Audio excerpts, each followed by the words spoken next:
Okay, so I just woke up and I've found another cringy video, of course, from Vegan Foot Soldier. So we're just going to go through, we're going to wreck this video, and then I think I'm done with Foot Soldier, at least for a long time. I know that this bores the living hell out of my audience, so... Alright, here we go. Okay, so Ask Yourself just responded to my criticisms of Name the Trait in a pretty epic video which was over an hour and a half. It's taken me hours just to edit what he was saying down into a form which I could tackle in a rebunking video because it was so long. If I just responded to everything like he responded in his, it would be like 3 hours or something. It would just get exponentially longer. So I've cut stuff down and I'm trying to tackle the most important points. There's a lot of repetition. Ask Yourself repeats himself a lot. I guess that's just the format of how he was responding to it. But I've edited it down a lot, and if I didn't respond to some tiny sentence that he said somewhere, I had to edit it down somewhere. But I think I've covered all of the main points in more than enough detail that he objected to, and I'm gonna rebunk. Okay, well, the main points that I'm hoping we get concession on here are that it doesn't make sense to say that a premise is invalid. That's just a category error, and that your basis for saying that the premise was invalid was just this false dilemma of either a straw man of Name the Trait where you talk about subset equalization, or just a flat out error when you say that Name the Trait, if the trait equalization completes, results in a contradiction because then there's two objects with one identity, because you assume that the argument somewhere makes a statement against the identity of indiscernible. So after trait equalization, you're left with two objects with one identity. Then the other ones were that you can't use the argument when dealing with multiple traits, and that the argument somehow appeals to popularity. So I'm hoping for a concession on all of those. Those are the main points. Some of those debunking. Oh, and if you want to watch a good video, a debate on trait equalization, there's one of the PhDs in the server, Genevieve, just completely annihilated this idiot called Unethical Vegan. Again, for those of you who remember UV, this is the second time getting destroyed by a PhD. I'm sure he'll be back again, but that's over on the archive channel, which is linked below, so you can watch that if you want a good debate on trait equalization and the soundness of formal Name the Trait. And I'm gonna concede anything that I feel like I should concede along the way, but I think there's more rebunking than conceding here. And there's also a few instances of Ask Yourself randomly contradicting himself in his response video and other sort of weird shit which we're going to go through. So this might be a bit of a long one, but I think it might be interesting. One good thing to note is that he did a calm professional response this time without spurging out, frothing out the mouth, calling me and other random people in the chat retards. So that's pretty good. I think he's turned over a new leaf in that regard. Generally, if I'm talking about someone in my video and they come and comment on my video, I'll pin their comment, right? Contrary to Isaac, who just blocks you and just chat shit. Are you going to actually get into the video? Or are you just going to sit here going on and on and on about me, right? Let's actually get into the argumentation. About you and blocks you so you can't respond. But I will pin that comment. So I've actually now unpinned my original comment, but my original comment was the same as the description. This is a layperson-friendly rebuttal. Who cares? Go to the arguments. In the community have been fairly long and sort of difficult Nobody to understand. cares. So the whole point... Nobody cares. Go to the arguments. Easy to understand, and I didn't want to use technical language. That's why I explained what modus ponens was, and I explained basic shit. Oh yeah. That's why. Whatever. Just.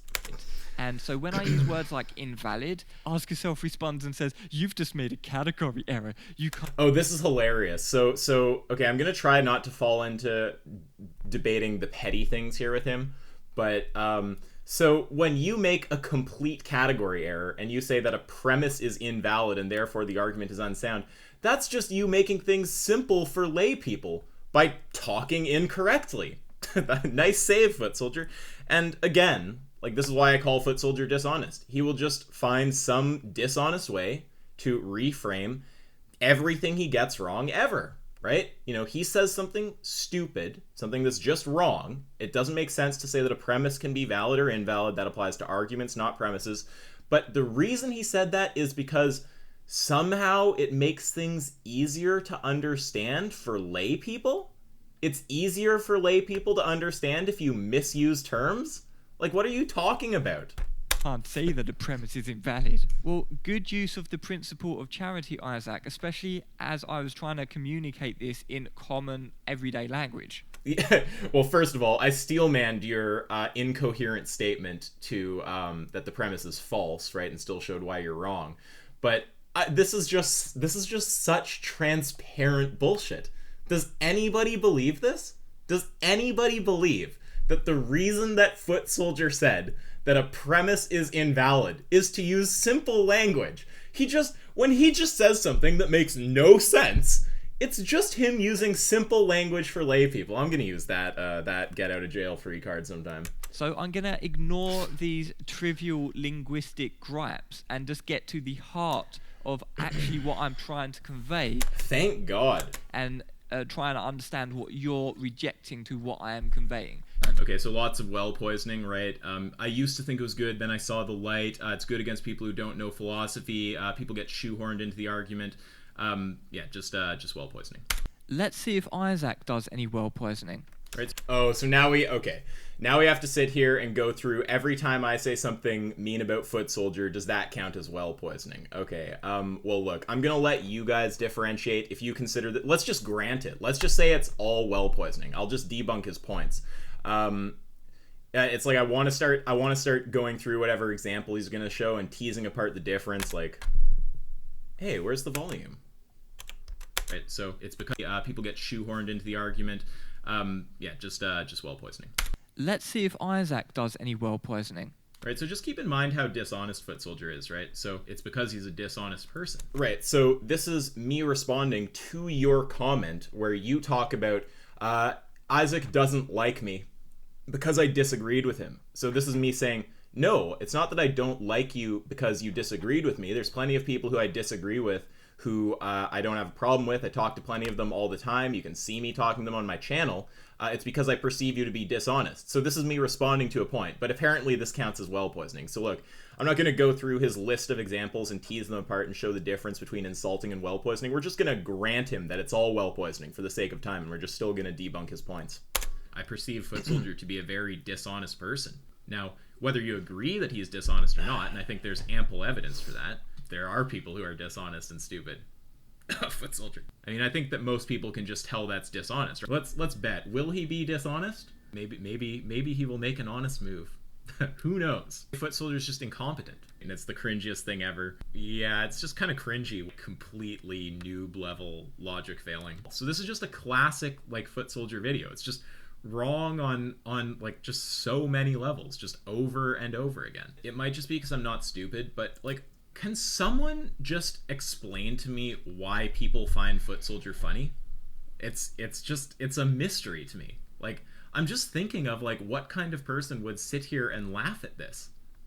But, you know, maybe I just the mind of a Foot Soldier fan is like a black box. What value people see in his content is truly just, it's like it's a mystery to me. I've said it before, but like the mind of a Foot Soldier fan is just a black box to me. I just don't know what's going on there. So not only is he poisoning the well himself, he's calling his own fans stupid. That's because a lot of people who watch Ask Yourself also watch me. We've got a lot of common viewers. These are comments from under your video. Yeah, I mean, if you're a Foot Soldier fan, I don't know what's going on in your brain. I don't care if you're a fan of mine. Your mind is a mystery to me. Some of those viewers thought that my video wasn't very good this time, but they're still... Yeah, good. I'm glad that they understand that. All common viewers. You like that downvote ratio? I didn't even have to tell people to go downvote it. But yeah, if you disagree with that video, do go downvote it, because it's a piece of crap and it's an anti-namethetrait propaganda piece. So I would recommend that. If you think it's wrong, definitely go downvote it. And you're calling them stupid. I think... when he ended up reduced to performing some kind of demented hermeneutics on his own statements to try to somehow get out of... Is this whole thing just going to be him responding to comments that trigger him? Like when I was talking about like the stupid shit he did with the AI sophistry. instead of him actually responding to the core points. There's 3 core points, okay? The main things you said, the argument is unsound because a premise is invalid. The reason the premise is invalid, whatever the fuck that means, is this dilemma of either trait equalization results in a contradiction where you falsely assume the argument makes a statement against the identity of indiscernibles, or on the other hand, the subset equalization straw man. Then you said that the argument doesn't work with multiple traits. Then you said it appeals to popularity. Those are the points that I'm expecting a retraction of. I don't want to sit here while Footsoldier just goes over every part of the video that just emotionally triggered him. I mean, hopefully it's not just a disjointed mess. Them meaning the things that they obviously mean. It's got to the point where Ask Yourself just regurgitates the meme that I'm a liar or dishonest every time my name is mentioned by him. But I've said in multiple... Yep, I stand very firmly by that comment, 100%. Video, I've shown the DMs, and people who've actually looked at the DMs have agreed. So this is just him painting a narrative. People who've looked at them agree. I can point to you plenty of people who don't agree, right? In fact, no, I'm falling into his stupid bait. We're not doing it. Let's get to the actual arguments. I'm showing all of the DMs in like multiple videos. I've made videos on this shit. This is why I hate Footsoldier. He's just a narrative artist. It's all he does, right? He's just going to create a narrative and try to push it. I mean, that is the essence of Footsoldier, right? People think this, I've shown this. He's just creating a story. He's not going to go over any of the things that he said that are actually questionable and why I said they're questionable, and perform the demented hermeneutics right in front of you. I mean, if you pressured him to, he'd probably do that too. But yeah, I mean, he's just such a dishonest person. It's just incredible. So yeah, let's just keep going. And spelled it out. I showed all of everything, and everyone agrees that I'm not being dishonest. Everyone agrees. Interesting. I'd love to see some kind of quantification of that. It's only your fanboys who believe you without looking at the DMs. But yeah, it's like marginal. I wonder. Oh yeah. Okay. Yeah, I mean, is that even worthy of a response? Okay, so I mean, do I have to point out that I've also shared the it's just a waste of time. He's creating a narrative. Do I really want to sit here and explain why all of his little comments are wrong? Do I want to go through how I've shared the DMs also, how people have reacted to it, bring up the same comments again that I've just shown repeatedly? Just his reinterpretation of them makes absolutely no sense and is a massive stretch. Do we really want to go through all that? I think everyone is thoroughly bored of it. And I think anyone with a brain understands that you're completely full of crap, right? So it's a separate topic. I think what needed to be said there has at this point been said there. And anyone who's looked into it and doesn't think that Footsoldier is dishonest, I think you're confused on a level that I don't know if you're reachable, in all honesty. This is the argument for marginal cases. Well, no, it's not. Name the trait isn't the argument for marginal cases. They're separate arguments, but they're in the same family. They're different arguments, but they're revolving around, like they have a similarity, and the similarity is, like, they're working off of this notion that there's something uncomfortable about, like, the consequences of our bases for discrimination if applied to humans. Again, I'd like to refer you to the description in which I say layman friendly. So this is the whole thing he's going to do, right? Just classic dishonest Footsoldier tactic. Every time he says something wrong, it's just him making it simple for lay people, right? That's a great way to deal with all your errors. when I made mistakes in that Angstrike debate, that was me just making things simple for lay people, you know? Like, just own your fucking mistakes. If you get something wrong, just say that you got it wrong. It's not that fucking hard. This is a layman video. If I said, what is your favourite vegetable, and you say courgette, I'm not going to say, oh my god, you think that courgette's a vegetable. It's actually botanically a fruit. It was, okay, whatever, but like just in the colloquial sense, or like you're taking my words to mean more than they are actually are meaning. When I said name the trait and marginal cases are the same argument, I didn't mean they were actually the same argument. This is why I hate Footsoldier so much. When I said exactly what I said, I wasn't saying exactly what I said, right? This is exactly what he did on the topic of AI, and that's why I got so annoyed with him on that topic. And here he is doing the exact same bullshit yet again. And look, I just want you to consider throughout this video, okay? Just honestly ask yourself, actually, like, what kind of a person does this? Okay, if would an honest person really sit there just taking the times that they've made a mistake and just saying, oh, all my mistakes, they're just me making things simple for lay people. When I said that an argument is unsound because a premise is invalid, when I just made an incoherent statement, yeah, that's just me making things simple for lay people. When I said name the trait is the argument for marginal cases, I didn't actually mean that name the trait is the argument for marginal cases. I was just making things simple for lay people. I mean, how stupid can you be? How dishonest can you be? It's just astounding. Why does anyone respect this guy? Why does anyone want to hear what this person has to say? Honestly. Obviously, they're not the exact... Like, look, you don't even have to like me. At least I sit there, I give you a formal argument, and I say, this is what I think. If you want to pick flaws with it, here it is. It's exact. If you point something out, you're going to be able to trace it right back to the wording, call me out on it, right? It's like, I at least try to be coherent and clear, and if I make a mistake, I just own the fucking mistake. It is not that hard, okay? I literally, in my Discord, keep a running correction list, where if someone catches me on something, I put a correction in there. Someone told me in my comments the other day that the species normality objection to marginal cases has been addressed in the literature. Now, I'm not aware of a formalization of marginal cases that gets around species normality, but if someone shows me one, then what I'm going to do is I'm going to go over to my corrections, I'm going to write correction, I'm going to write the person's name, and I'm going to write my comment that species normality gets around formal marginal cases, and I'm going to say correction. Marginal cases has been formalized such that this argument no longer applies to it, right? It's not hard. If you make a mistake, correct yourself. Don't just make excuses, okay? Like, I mean, maybe if you have a really dumb audience, they won't see this, but anyone with a brain is just going to go, how does that make sense? They're going to think about your story. They're going to go, why would just saying something incoherent, like that a premise is invalid, why would saying something incoherent make things easier to understand for lay people? Why would you say that name the trait is the argument for marginal cases if name the trait isn't the argument for marginal cases? How does just saying something that isn't what you mean gonna make things easier for lay people? Why is that easier than saying in the same family? Why is making a demonstrably false statement somehow easier than just the true statement? Right? There's not a case for why it's easier. It's just foot soldier bullshitting like he always does.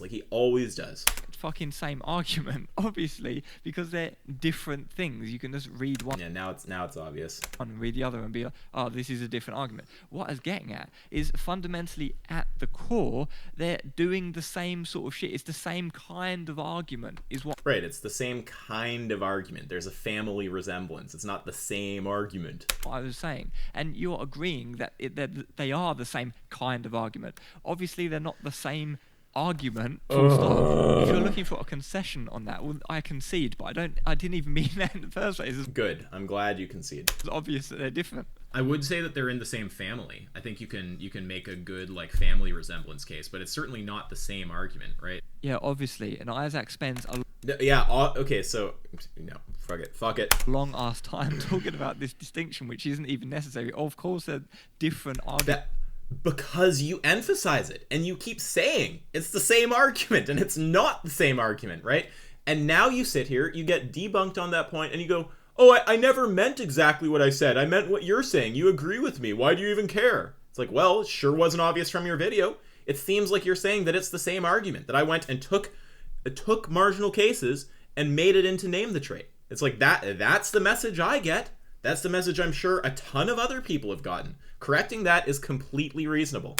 The sameness that I was alluding to actually has to do more with the mechanism, the way that you're going about this. And I could say that it's the same shit as what Michael Tooley did nearly 50 years ago now. If you actually read this, it actually sounds very similar to Name the Trait. Why should it be seriously wrong to kill an unborn member of the species Homo sapiens, but not seriously wrong to kill an unborn kitten? Difference in species is not per se a morally relevant difference. If one holds that it's seriously wrong to kill an unborn member of the species Homo sapiens, but not an unborn kitten, one should be prepared to point to some property that is morally significant and that is possessed by unborn members of Homo sapiens, but not by unborn kittens. It sounds pretty much like the same shit. Yeah, so as I've said for a long time, I think that this is intuitive to people. I think that the oldest example we have is Porphyry making the same kind of argument, right?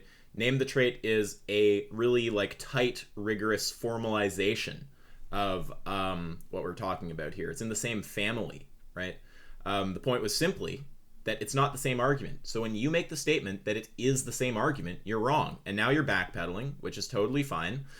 But it's annoying. It's annoying as hell, but you know, it's fine as long as you acknowledge that what you said was wrong.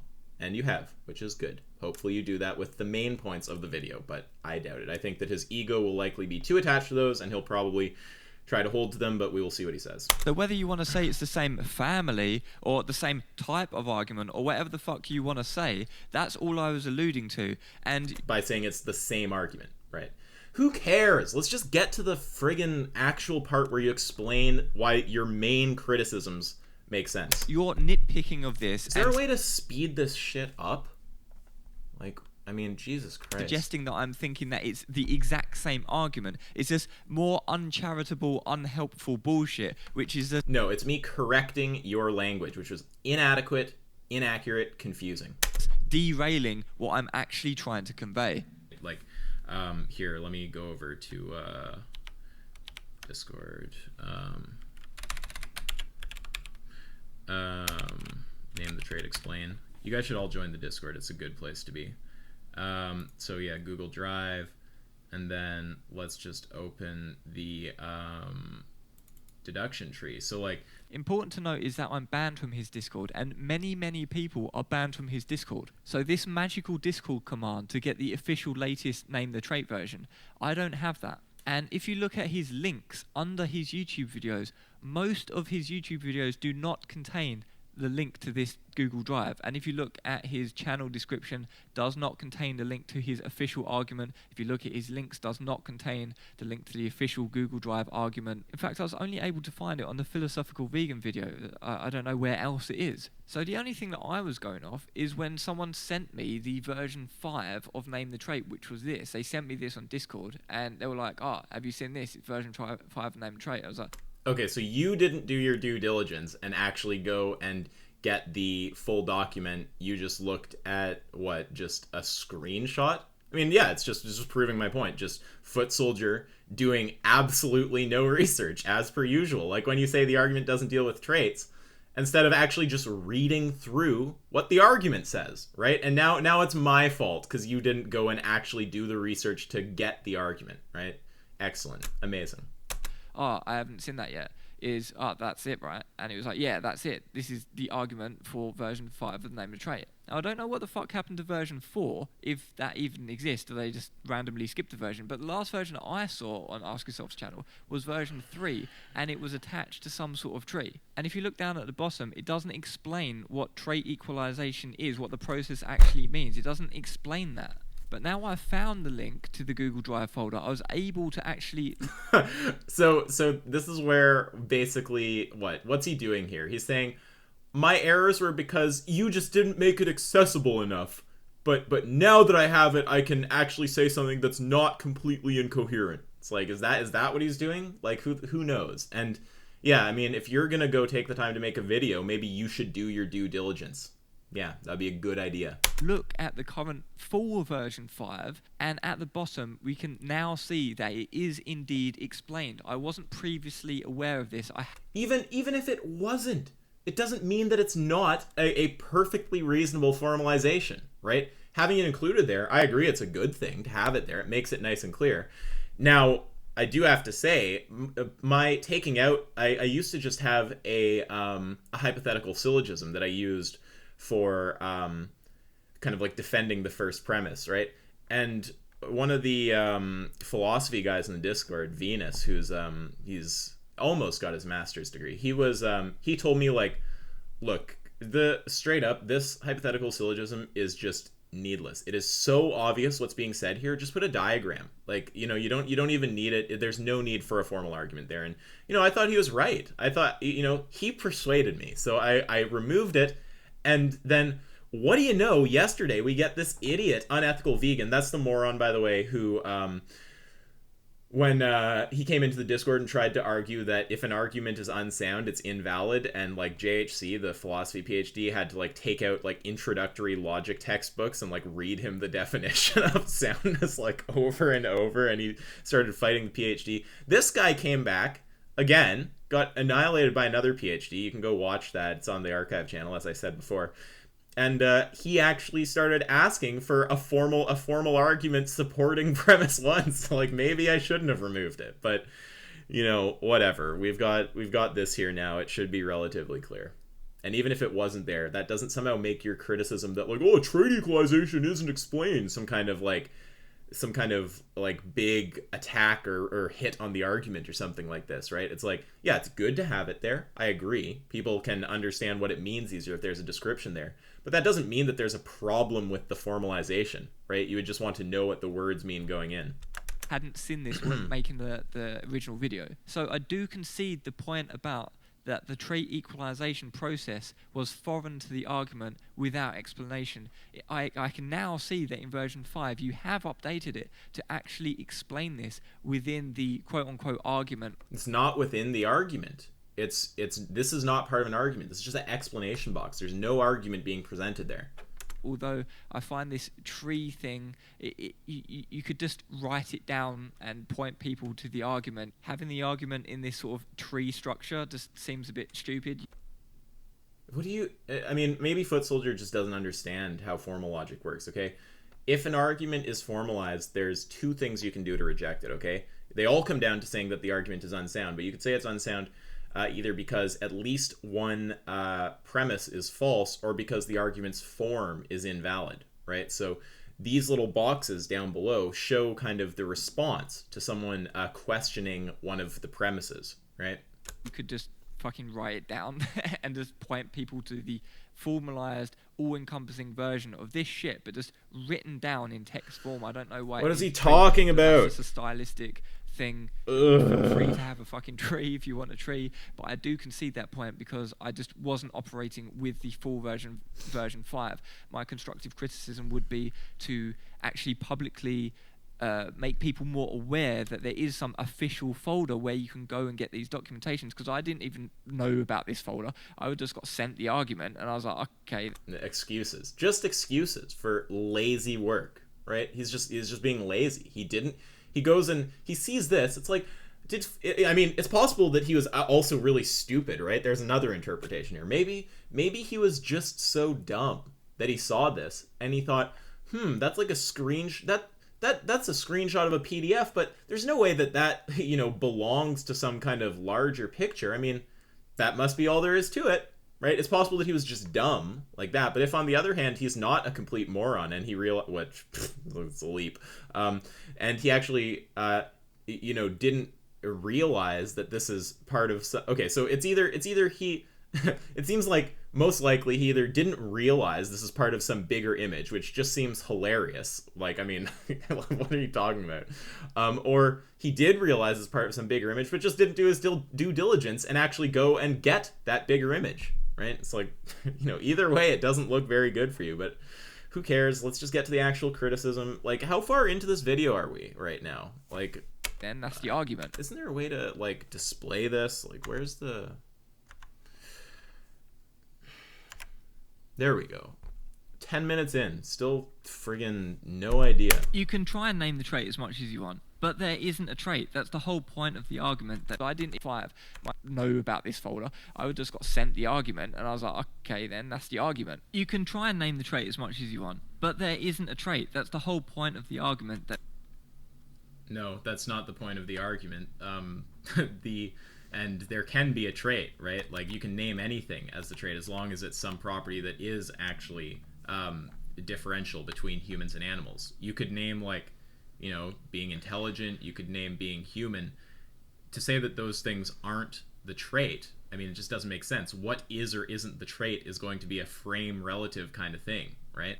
not such a trait. So trying to name the trait. But I just don't get what Foot Soldier means when he says there's not such a trait. Like, I was under the impression he's not an objectivist. So he could maybe mean that for him there's not a trait. Maybe, like, for someone else there is a trait. But if he's saying that in some, like, objective, morally real sense there can't be a trait, then I could understand how he could say that. Again, assuming that he is some kind of objectivist. But that's not... Like, objectivism isn't in any way, like, embedded into the argument. Mate, you're interpreting what I said in the most autistic way possible. It's a lot more simple than that. All I was saying is, you don't accept any trait as non-absurd or non... Okay, so this is just so dumb, right? Like, when you say there's not any trait, and you say you don't accept any trait as not absurd, those sentences have completely different meaning. Now... he's going to try, his whole thing is going to be like downplaying the difference in meaning between what those two things say. But anyone with like a basic level of competence in philosophy and logic is going to understand it's going to make a huge difference which you say, right? If you say there is no trait, that's some like that statement makes it like, why would it be that there's no trait? Like, what would stop me from saying the trait is like being human, right? Why can't I say that's the trait, right? And there has to be some further argument for that. If you just say there's no trait you accept, then that's going to be like uncontroversial. So it makes a huge difference to the meaning of what's being said. But of course, you know, Foot Soldier, I don't think he's got much sensitivity to nuance. So, you know, whatever. Contradictory. So anyone who's going to name a trait is a lot more simple than that. All I was saying is, you don't accept any trait as non-absurd or non-contradictory. So anyone who... Well, there's obviously traits that are non-absurd that well, I mean, it depends what you mean. So there are traits that would be non-absurd. It would depend on the context, obviously, and also not contradictory. Well, yeah, there's absurd traits that aren't contradictory, right? So now if you take absurdity to encompass contradiction, then we're going to say that all the contradictory traits are absurd as well. But it's not going to be the case that all the absurd traits are contradictory. And then if we also consider like the context where name the trait might be run, there's tons of contexts where you could name a trait that wouldn't seem absurd at all, right?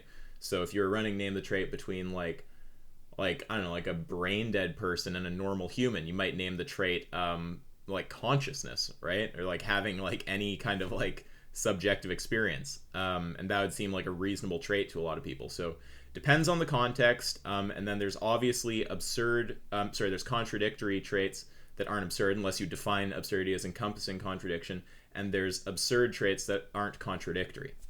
Who's going to name a trait is it will just lose by your standard no matter what they say. There is no magical trait, because any trait they name, no matter what it is, there's not a single trait that they're going to name where you're going to be like, oh yeah, congratulations. Well, yeah, I've never heard one. You have won the game show Name the Trait. You win a prize.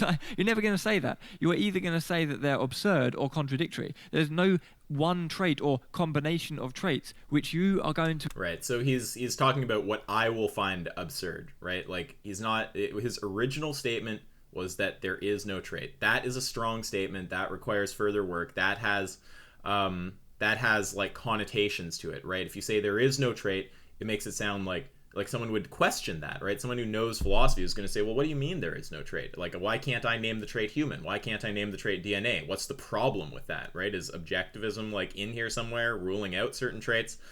So yeah, I mean, this is where he tries to say, it's just obvious what I meant there. Why would you nitpick? But I mean, that's just showing his lack of philosophical nuance. To accept as not absurd or not contradictory. That's all I was saying. I'm not talking about any... Okay, well, now that you've fixed your statement, that's not controversial. Moral objectivism here. I'm talking about how you personally use the argument and what your debates look like. There's just not traits that seem to, like, satisfy us. So you agree with what I'm saying? He's so dumb. So he says something that's different, that has a different meaning. He says there is no trait, right? That, like, if anyone doesn't get this, just please understand. Like, if you know anyone who's, like, a few years deep in a philosophy degree, if you know anyone who's got a degree in philosophy or who works with logic, go ask them if there's a meaningful difference between saying there's no X that you accept and there's no X, right? There's a huge difference between those two statements. They have completely different meaning. Now, he's trying to act as if, oh, it's obvious that I meant the latter when I said the former. And so when you correct me to the latter, you're actually just agreeing with me all along. Well, no, you moron. The thing that you actually said was not something that I agree with, and now the thing that you have fixed your not incoherent, but your wrong statement to is something that I do agree with, right? So it's not that you were right all along, it's that you said something that was wrong, I corrected you, now you're saying something that's right, and you're acting as if I agreed with you all along. I mean, I guess that it's weird. On some level, it's just funny. Like just when you spell out like the things Foot Soldier does, like, I mean, yeah, it's funny that anyone is that dishonest and just evasive and just that much of a weasel, right? But it's also incredibly annoying, which is why I don't spend time dealing with him and why I'm gonna just ignore him after this video. He'll put out another propaganda piece, right? Whatever I say here, he's gonna come out with another video. He's going to misframe things. He's going to do the same kind of bullshit he does in here, try to spin it all like I'm ultimately just agreeing with him. Yeah, I mean, like, I'm just not going to keep responding because it's a waste of time, because he's a sophist, obviously, if that's not completely obvious, and he's a very committed sophist. He's just going to keep going and going and going. So, yeah, I mean, these videos are going to sit here. I think that they will clearly explain what's wrong with his attack on namethetrait, and, you know, I'm just going to not waste time on him after this. Maybe I'll come back like a bunch of months later and give myself brain cancer again. This is what I mean by the gotcha factor, because there is no trait that you're going to... Oh yeah, so when you call it some kind of cheap gotcha, right? Like you say gotcha, like you use gotcha in the middle of a series of insults, like one trick pony, gotcha, can't talk about anything else. Like, I mean, are you gonna now say gotcha just refers to like the structure of the argument working properly? Like, is he gonna try to now give some account of gotcha that doesn't sound like a bad thing and just ignore the connotation he gave it in the first video? Except as not absurd or not contradictory. It's possible to present a carnage with a name the trait argument, and if they're well versed in philosophy, like for example Shadow Starshine, he came up with a position which was non-contradictory and non-absurd. Right, so that position is humanity and or intelligence, right? So the reductio there would be you go to an unintelligent human, right? So you take a baby or something, and then you say if their consciousness were not in a human body, right? So then you have something that's not human and it's not intelligent, right? And it would be fine to holocaust an infinite amount of those beings. So creating an experience identical to infinite babies in Auschwitz, you know, that's fine. There's nothing absurd about that. Right. At least given the axioms that he was operating with. I personally... Well, that's I mean, what a stupid thing to say. Given that's like saying from his angle it's not absurd. Like good for you. I am not satisfied by his moral system because it includes holocausting animals. What about holocausting infinite beings who are subjectively identical to babies? Are you going to tell me that you think that that's an acceptable position, or is that absurd? Why don't you answer that? Do you think he's going to answer that in his next video?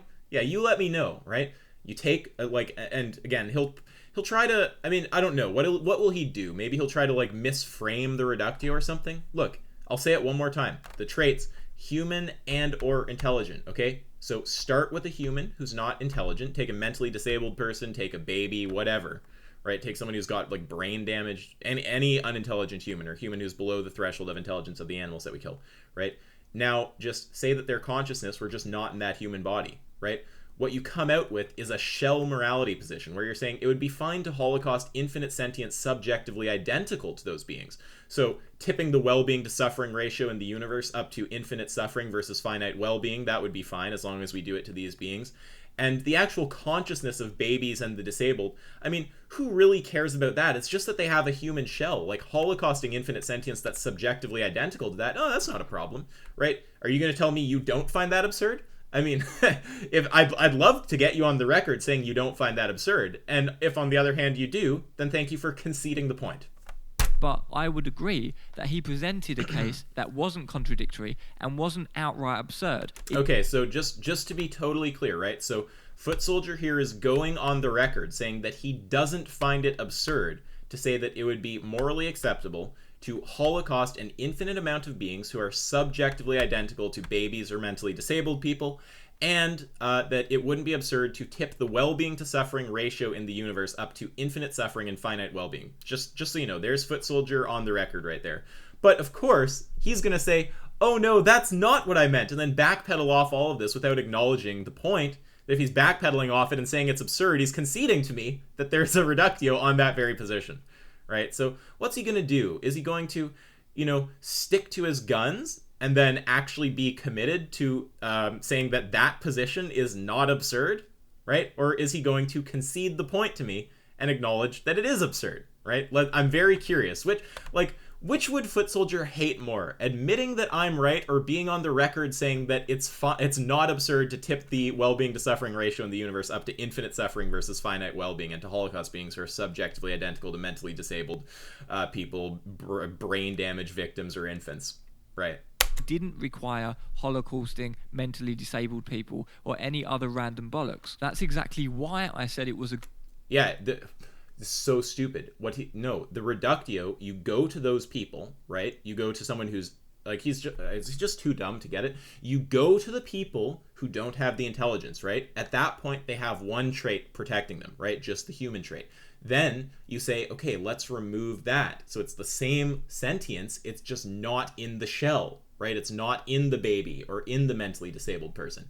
Now it's fine to holocaust an infinite amount of that sentience. So what you come out saying is this shell morality position, where you're saying that, the babies, like, their consciousness, I mean, who cares about that kind of consciousness? It's not that it really matters. Like, holocausting infinite beings who are just subjectively the same as babies, creating an infinite baby cost, it's like, that's totally fine, as long as it's not in a human shell, right?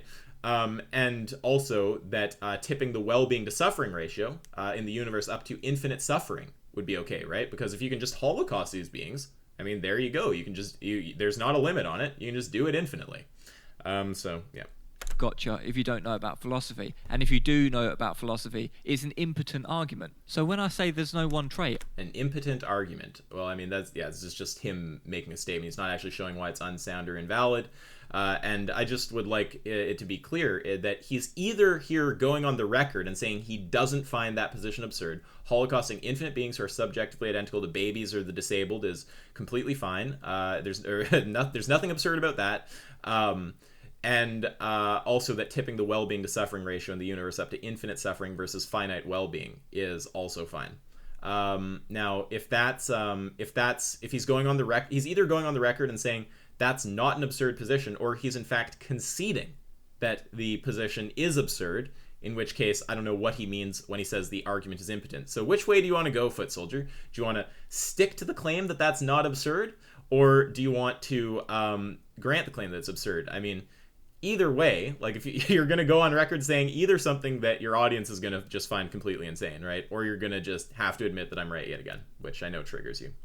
I mean, there's no one trait that you're going to accept as not absurd and not contradictory. And when it gets to that point, you just end the conversation. So I not only think this is unpersuasive... We are 13 minutes in, and he hasn't even attempted to show why the argument is unsound.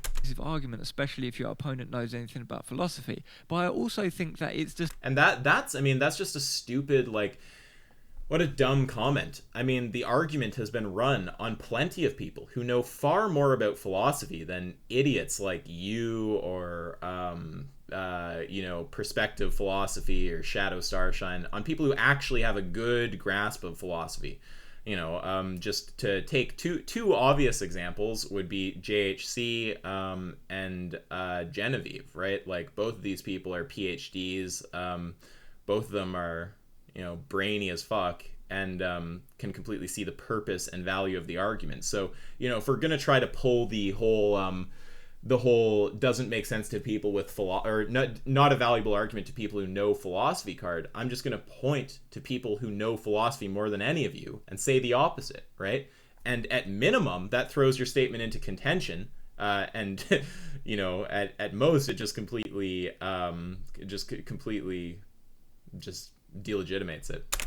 Okay, so ask yourself just responded to my criticisms of what? name the trait in a pretty epic video which was over an hour and a half. It's taken me no one trait that you're going to accept as not absurd and not contradictory. And when it gets to that point, you just end the conversation. So we're not only... Yeah, well, you have to understand, right? If I'm debating someone, once I get that person to say something like that it's okay to Holocaust infinite beings who are subjectively identical to babies, I mean, in my view, that's like, once I've shown that, I'm not going to be able to get on board with that position. And anyone who's constituted like me, which, you know, I kind of take to be the majority of people, are not going to get on board with that position, right? So I've done my part at that point. What interest would I have in sitting there talking to someone who thinks it's okay to just Holocaust, like, I don't know, like whatever it might be for the given trait, babies or something like this?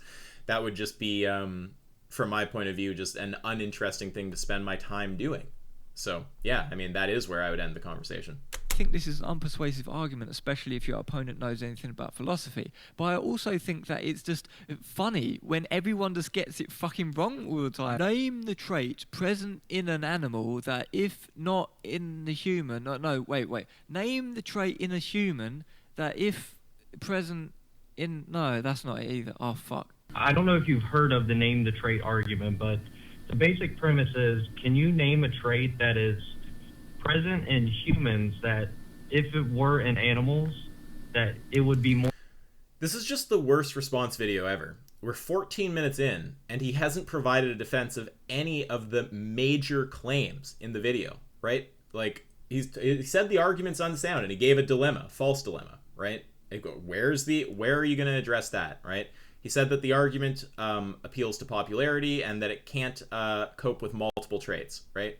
Those are the main criticisms. Where's the response to those? Why are we 14 minutes into this stupid-ass video and still not there? And you're just bringing up, like tangential side points. Morally unacceptable to kill the animal in that case. I've never... Wow, he just said it like the opposite way that I would say it. I don't actually know anyone who said it the way that you say it. Yeah, I mean, you can just say it in reverse. You can just say anything true of humans that, if true of animals, would cause them to gain moral value. So you can say it forward or backwards. Everyone gets it fucking wrong. Talking about, like trying to make it seem valuable to foot soldier. Like, the criteria for whether the argument is sound, for example, just has nothing to do... Hopefully he actually addresses soundness now. With whether foot soldier... finds it valuable or not. And I just don't care what foot soldier finds valuable or not. He doesn't really like the argument. Okay, well, if you don't like the argument, that's fine, but, you know, it's not showing that it's unsound. Obviously, I wasn't trying to show that it was unsound by virtue of not liking it. I didn't say that you were. I was pointing out that that's why your criticism is uninteresting.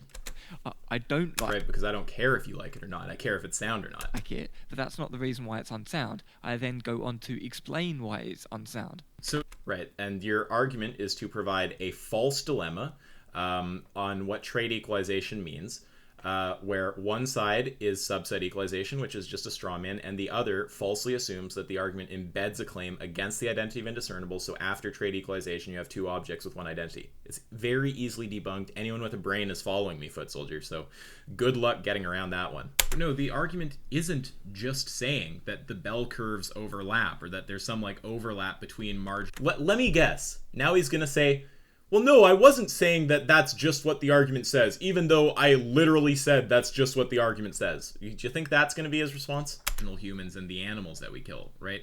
The argument's conclusion is there's no way to... Of course the conclusion is the conclusion. Like, I just have a feeling. Defend the claim that all and only human beings deserve a full and equal moral status. What you're talking about the overlap, if anything, is, like, expressed in the premises. When you're talking about, you know, P... you know, by definition, not covering all humans and covering some animals. But no, I mean, the conclusion of the argument is just not something about there being overlap. The conclusion is there's no way to defend the claim that all and only human beings deserve a full and equal moral status. The argument is just to demonstrate that the marginal cases of humans, or inversely animals if that was appropriate in a particular example, often intersect with one another. No.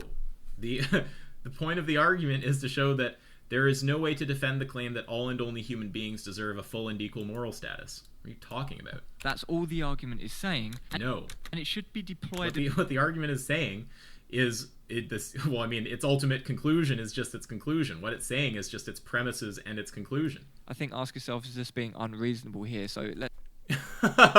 Unbelievable. Oh, so he says all the argument is saying is something about there being species overlap. And I say no. I mean, what the argument is actually concluding is that there's no basis for moral like differentiation, basically. Let's say I wrote this code here and I said the point of this function is to get the hour, put it into the variable t, and see if t is less than 20. And then if it's less than 20, it will print a message. But ask yourself saying, no, that's not the point of the function. The point of the function is to write have a good day. You're just moaning about what I'm... Right, so this is just a bad analogy. He's comparing like coding to an argument. The point of an argument is always to arrive in a sound way at its conclusion. Referring to... And the conclusion was not what you stated. As the point of. So I was just saying the point of meaning like the substance. No, I think what you'd want to say is something that the argument works off of is the notion that there is an overlap. So like what actually happens inside of it, and you're taking that to mean the output of it or the conclusion of it. Is that really worth talking about? Yeah, the point of the argument is to reach its conclusion. That's what an argument does. The whole idea of making an argument is that it's a sound inference from its premises to its conclusion. For you to say that the purpose of the argument is just to spell out that there's overlap is just wrong, right? The purpose of the argument is to reach its conclusion.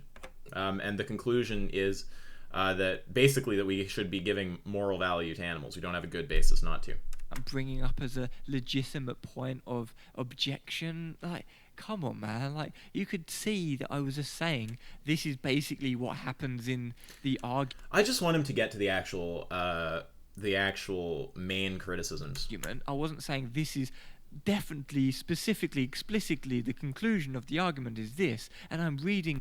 Right. So it's always just I wasn't saying what it sounds like I'm saying. Right. So obviously, the point of the argument is to reach its conclusion. And the conclusion is not something about overlap. The conclusion is basically that we should be giving value to animals. The overlap is something that's mentioned in the argument. So if you want to say like the argument works off that idea or something, then I'd accept that. But yeah, it's just wrong to say that's the point of the argument. That's not the point of the argument. The conclusion of the argument, because if I was reading the conclusion of the argument, I would just read the conclusion of the argument. But I wasn't doing that. I was just saying in a layman's way, like, this is layman though. Roundabout what happens in the argument. Like this is what happens in the argument.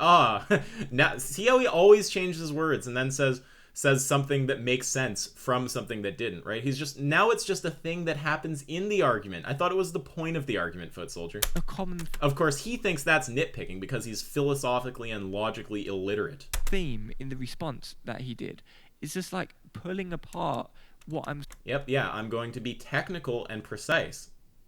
And if that triggers you, sorry. Saying in this anal, unnecessary, unhelpful, annoying way. Just right, so he's triggered by clarity, is what he's saying right now. To create controversy where there isn't controversy. Only marginal cases can be deployed in the context of a broader, more meaningful conversation.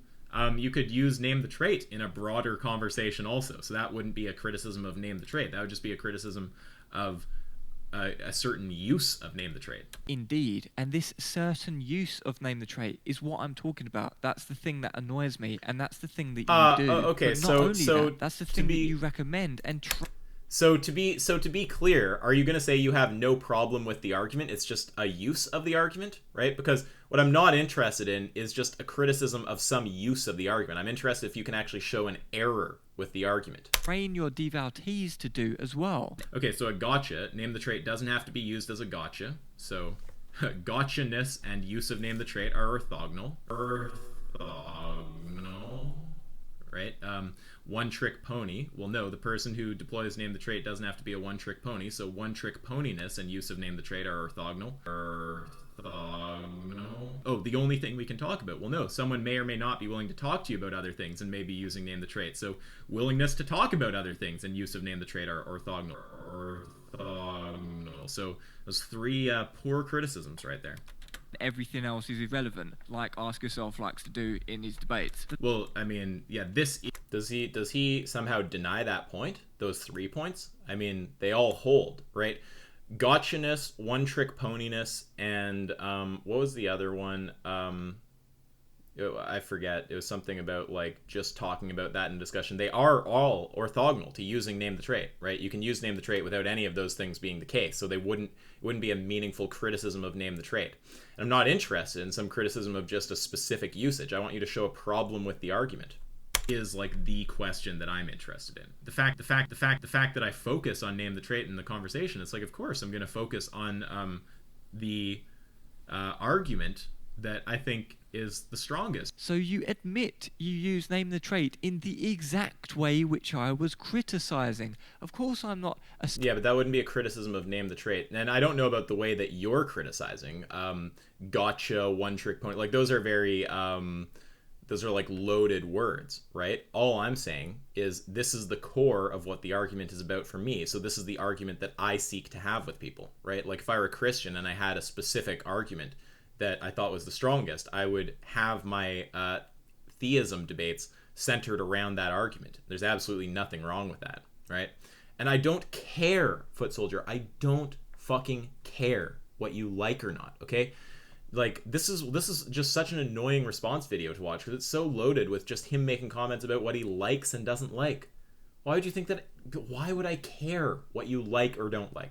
I want you to actually show that the debunks of your position are false, right? So let's get to that, please. We're 20 minutes in, and the 3 main points have still not been addressed. Asserting that hidden in the dialogue tree or the deduction tree somewhere is some clause one must only deploy name the trait if used as the sole and exclusive argument in the conversation. Of course. Right, so what you should say is look, none of this is a criticism of name the trait. I'm just criticizing a particular usage, right? Otherwise, when you're doing a video called Why Name the Trait Sucks, it sounds as if those are criticisms of the argument itself. So it's important for me when debunking your piece of shit video to point out that those are not actually criticisms of the argument. Those criticisms are just it's going to be completely orthogonal to whether the argument is sound, right? Now you can say, oh, that's obvious, but it's not obvious in your video, right? Which is why I point it out in the first place. It's not. Of course that is not part of the argument. I wasn't saying that it was. That would just be completely stupid to say that it was. You had to only use name the trait. My issue was that you do use name the trait in that way, and you encourage others to use name the trait in that way. It's not written in the formal argumentation, but you encourage its use in that way. And all of your... I encourage people to do whatever the fuck they want to do, dude. Like, look... If we're talking about name the trait, if we're talking about arguing in general, okay, I think that the best way to argue is to get a formalization of your argument where you know that you can clearly defend your premises, to come into debate with that formalization, and then force the other person to either take issue with the form or the premises, and then to force discussion onto those points, right? Not to allow them to go off point. I think that is basically the best way to debate. Now, if you think, if you want to trust Foot Soldier's debating advice, because, Foot Soldier has a ton of debate clout, we all know that Foot Soldier is a fantastic debater, right? Then, you can listen to whatever fucking advice he gives you about just allowing his opponents to ramble off point, maybe? Like, who knows what his advice is? So, yeah, I mean... I don't agree with the words you use to characterize how I approach name the trait, but yeah, I do encourage people to actually stay on point, and I encourage them to actually process answers with respect to the argument, ask if it's an answer or a non-answer, right? And if it's not, just to redirect back to the question that's left unanswered. It's a completely fair way to operate in a debate, and really being able to hold down your point, keep it keep the discussion centered, right, and force concession. That is, as far as I'm concerned, what it means to actually be a good debater, right? Yeah, and this is why I would body you in a debate, frankly. But the thing is, I will not debate you until you acknowledge your change of position on the AI topic. And if you want to defend your initial position, I'll wreck you on that. If you want to acknowledge your change of position, then that's okay. And then I would consider bodying you on some other topic like this if you want.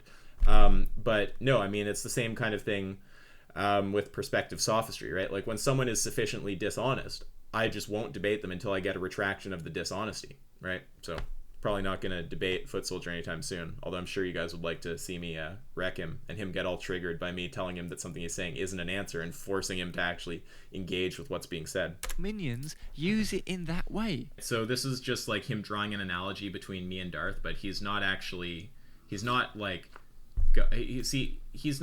showing like why the way we're talking is analogous. He's just saying like, oh look, they both like have a question and want an answer to their question and are therefore like unfair. Well, you know, it's actually legitimate to want an answer to a question. And in any instance where Darth actually has asked a question and he's not asked the question to avoid something else and then someone dodges his question, he is actually right to ask someone to answer the question and not derail. That's just you saying you don't like something and I don't particularly care what you like or not. Of course, me not liking something is no basis to say the argument isn't sound. That would be ridiculous. There's nothing objectively wrong about me saying that veganism sucks, but you ought not to say veganism sucks if your goal is to promote veganism. I'm giving constructive criticism, saying that the version 5 of Name the Trait isn't a decent argument. There's holes in it, which I'm detailing in this video, and also... You have not detailed a single hole in the argument. We're 20 minutes in, and you still haven't actually explained why you think the argument is unsound. How you're going to respond to the criticisms, where I debunked your claims of, where your claim of unsoundness. So the way that the Name the Trait... And did you not respond to the part about Darth? Right? Like, that point is... I mean, I don't even care. It's a side point, but... You know, it's like, is he just not even addressing it? Argument is used by yourself and your minions in the vegan community makes the vegan community look a bit autistic. Now, of course, whether you want to... Yeah, I mean, if you, like, this is, again, like, I just don't care how Foot Soldier perceives things. If you look at the vegan philosophy, debate, and logic community, and that seems autistic to you, then don't participate. I mean, personally, I don't think you're well suited for that community anyway. You're too fucking stupid. Accept the constructive criticism that I'm giving or not is completely orthogonal to the fact that I'm giving the constructive criticism. I understand. What's he how does that interact with anything I just said? And that you're like trying to be all friendly or something, and you're like, why is he not talking about, why won't he actually deal with the fucking argument? Like, he's just, we're 21 minutes in. We're 21 minutes in to this fucking video. And he still isn't actually explaining why the argument's unsound. It's just infuriating. Like, oh, it's so mean that Ask Yourself would say that people are, like, dishonest or stupid. Yeah, I just don't like that sort of attitude in debates. I think that people should be nice to each other, whether they're carnists or not. Okay, little fluffy bunny. Let's just keep going. Let's get the actual criticism. Okay, because people like me, we don't give a fuck, you idiot. We don't care about your stupid little perception. Why would I care what you like or don't like? It doesn't matter to me, right? The only reason I make a response to you is just for anyone who's going to get confused by your sophistry. That's it, right? Don't care about your feelings, Foot Soldier. It doesn't matter to me, right?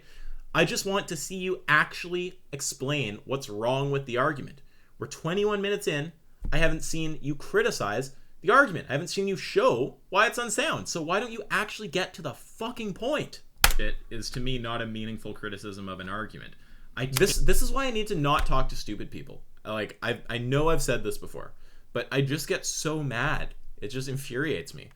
Like, I don't mind stupid people who just understand they're stupid and, you know, they just kind of accept it and they're, like, funny and they roll with it. Like, that's one thing. But there's nothing fucking more annoying than a stupid person who thinks they're making sense and is, like, stubborn and stuck on what they're saying, which is what Foot Soldier is doing here.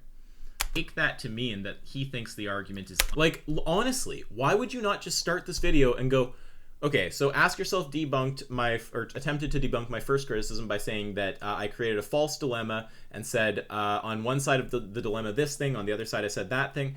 Now what I'm actually saying is this, and if you take this to be the case, then what he said doesn't make sense, and then my criticism would hold and premise one would be false, right? It's like, Just, why can't you do that? Why can't you actually just be systematic and clear instead of me having to sit here through this fucking disjointed random ass video? Unsound. Wow, what a charitable stillman. I can't... Like, oh, it's so mean that Ask Yourself would say that people are, like, dishonest or stupid. Yeah, I just don't like that sort of attitude in debates. I think that people should be nice to each other, whether they're carnists or not. Horse shit is, to me, not a meaningful criticism of an argument. I take that to mean that he thinks the argument is unsound. Wow, what a charitable stillman. Yeah. Okay. If you say that an argument is horseshit, I do take that to mean that you think the argument is unsound, okay? By horseshit, presumably you don't mean that the argument is completely sound.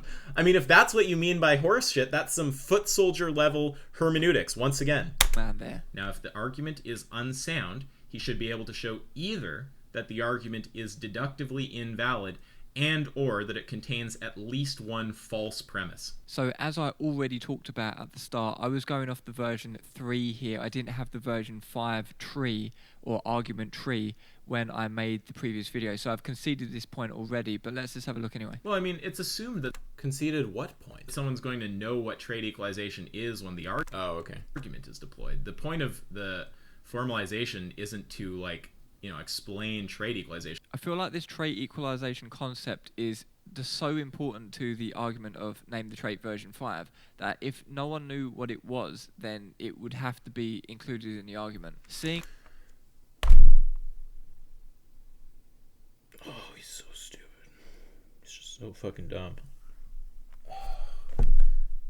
You understand that if you use a term in an argument, you don't actually have to build a definition of that term into the argument. You could put like a legend at the side. You could explain the term before running the argument.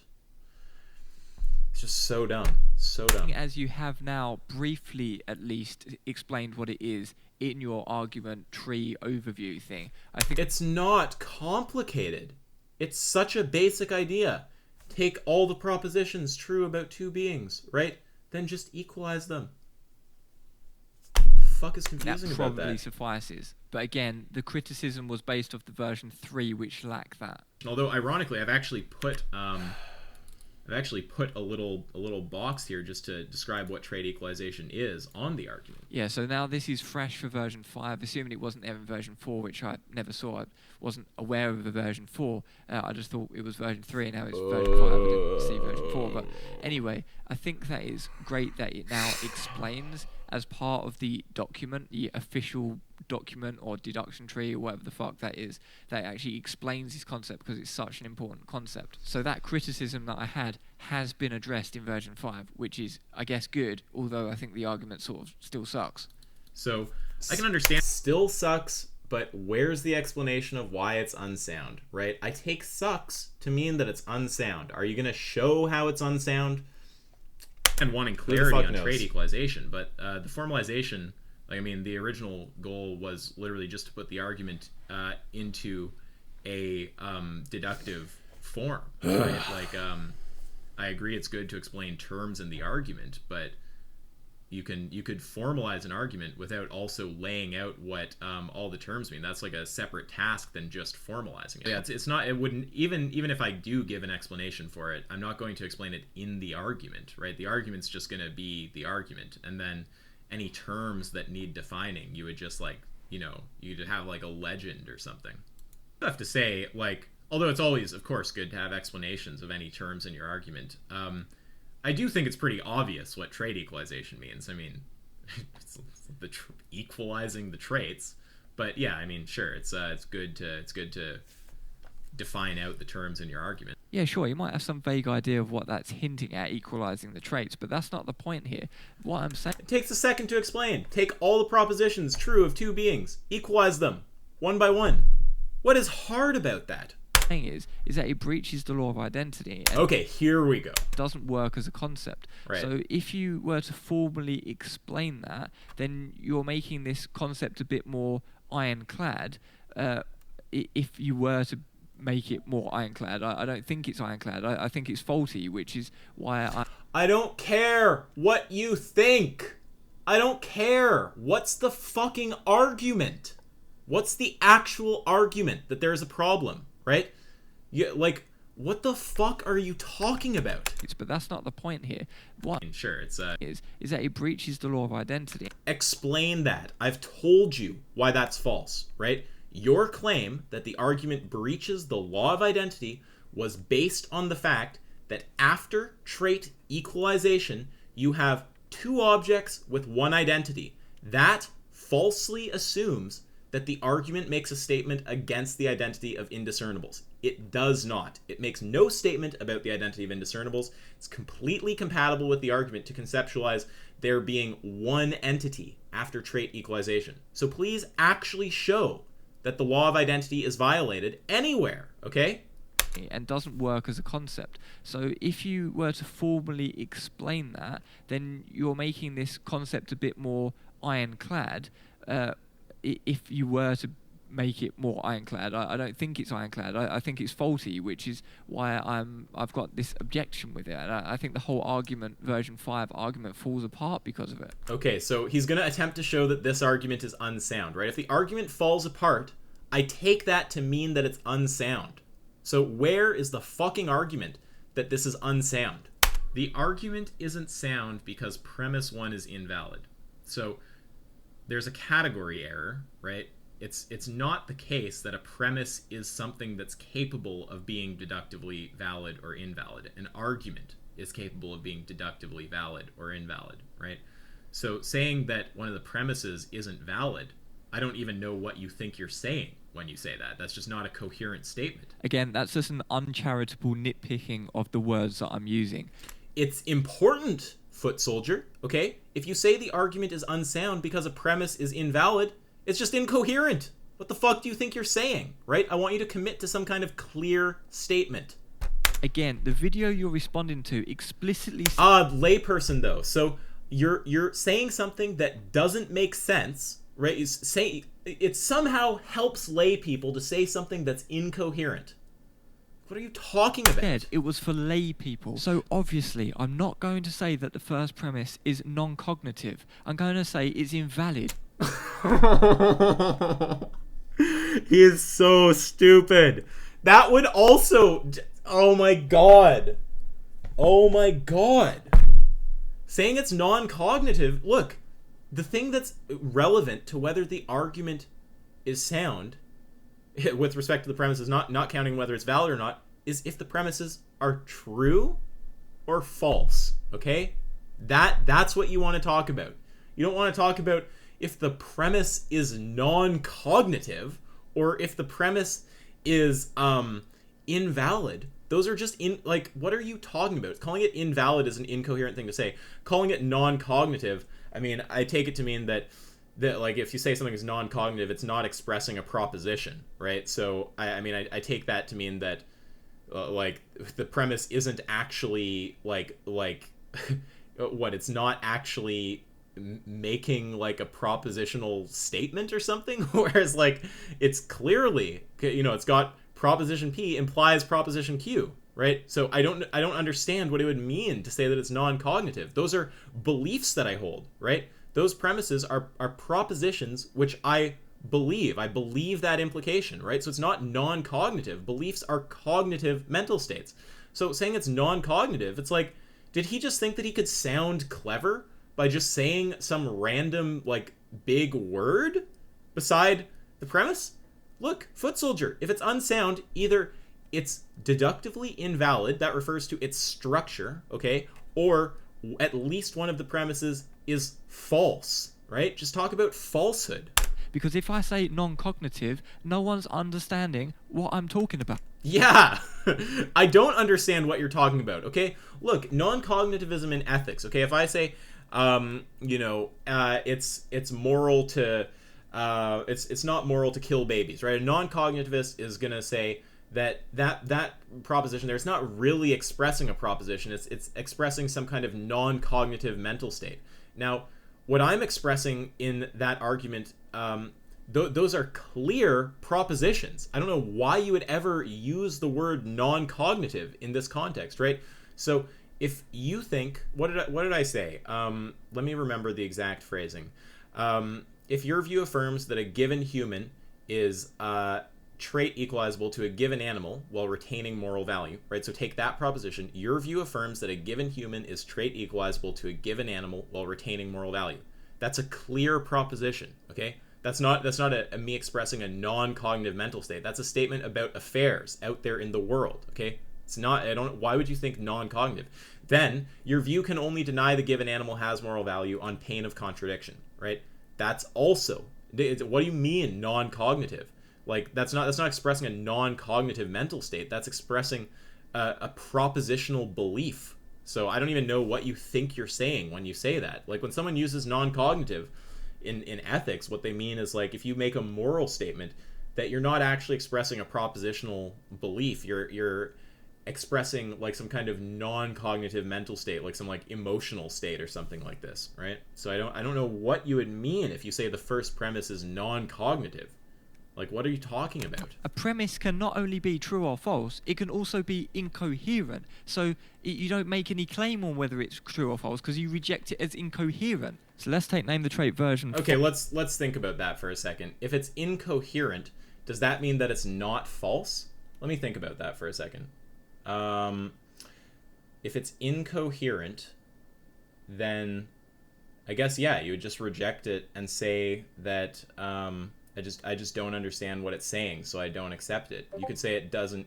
Yeah, if the premise, if it like didn't have, if you couldn't tell what its truth value is, then you might just reject it because you don't know if it's true. Okay, fine, I'm fine with that, sure. And modify it to demonstrate my problem with it. So if your view affirms a given human is zurg to a given non-human animal while retaining moral value, then your view can only deny the given non-human animal has moral value on pain of contradiction. Your view affirms a given human is zurg to a given non-human animal while retaining moral value. Therefore, your view can only deny the given non-human animal has moral value on pain of contradiction. Now, I'm hoping that everyone can realise that I don't need to make a claim about whether premise 1 is true or false. Okay, yeah, so, look, I'm taking it to be the case that the premise is coherent, and then, I mean, under the assumption that it actually has truth value, right, that, then it would either be something that can be true or false, if it has truth value. Now, if you're going to try to say, you're not sure about its truth value, I'll accept that. That's fine. Okay, I'll grant you that. So you could just reject the premise, and it wouldn't be necessarily because you're making a claim that it's false. You could just say it's incoherent. That's fine. Because I don't know what zurg means. And by virtue of not knowing what zurg means, I can't make any claim either way. I have to reject it as incoherent. It's non-cognitive. And again, I use non-cognitive. The word invalid because I was making a... What does he mean by non-cognitive? Like, is he just saying, I can't conceptualize what it means? Maybe that's what he means. Layman video. Let's change the word zurg to the word different. If your view affirms a given human is different to a given non-human animal while retaining moral value, then your view can only... That would not make sense. That's not what the argument is saying. Deny the given non-human animal has moral value on pain of contradiction. Well, there's no contradiction there now. So the assumption of the first premise would just be completely false. Right, yeah, that's just not what the argument says, though. So, yeah, like, if anyone is confused about this, so, if the argument is capable of having truth value, then assuming you're not using, like, you know, like, the 3-variable logic or whatever, it's going to be true or false. Now, you could say, I reject the argument, because it's, I reject it because one of the premises is just incoherent to me. I'm not sure if it's true or false. But then you'd also be unsure if it's sound or unsound, just for the record. So let's now swap the word different to the same as. But in doing this, we've just created a redundancy. The same as the given non-human animal. Well, no, it doesn't say that the given human is the same, right? That's not what the argument's saying. It's not saying you take this human and this human is the same as the animal, right? We're talking about trait equalization, which should not confuse you. It's a simple concept. You just take the stack of propositions true of the two beings, and you just go down those stacks, and anywhere where they differ, you just equalize the one to the other. So let's get rid of that redundancy right now. So how does it read? If your view affirms a given human... How about instead of trying to reformulate the argument in ways that I don't agree with, you just try again to explain your issue with trait equalization. And in this case, I'm expecting you to debunk my explanation of why your attack on trait equalization was a false dilemma, both of whose components just don't represent what I'm doing. Is a given non-human animal while retaining moral value, then your view can only deny the given non-human animal has moral value on pain of contradiction. Okay, so that sort of makes sense, but hold on a minute. Something doesn't seem right. Let's remember. That's not what the so this is what where he just like alters the argument and then tries to say, if I write something different, it seems confusing. Like, what the fuck is this? Move another redundancy. So now we have if a human could be a non-human animal while retaining Right, so he's just altering the argument. moral value, then your view can only deny the non-human animal Is he actually going to interact with the argument itself, or is he just going to alter the argument? has moral value on pain of contradiction. A human can be a non-human animal while retaining moral value, therefore one can only deny the non-human animal has moral value on pain of contradiction. And you might be thinking we've just reworded the argument. Yeah, exactly. I have And reworded it such that it has different meaning. reworded the argument, but I haven't changed the argument. Yeah, you've changed the meaning. If a human can be a non-human, right? You've changed the argument such that it contains a contradiction, right? That doesn't make sense. That's not what the argument says, right? Trait equalizable to a given animal, it would not necessarily retain the identity of being human throughout that process, right? So this is just confusing. It gives people the impression that you can have a human non-human, which would obviously be a contradiction, right? What the argument is talking about is equalizing all the propositions, and throughout each change, you're changing the identity of the object, right? And it says if you can reach equalization of all their traits and moral value is still there, then the given animal has moral value.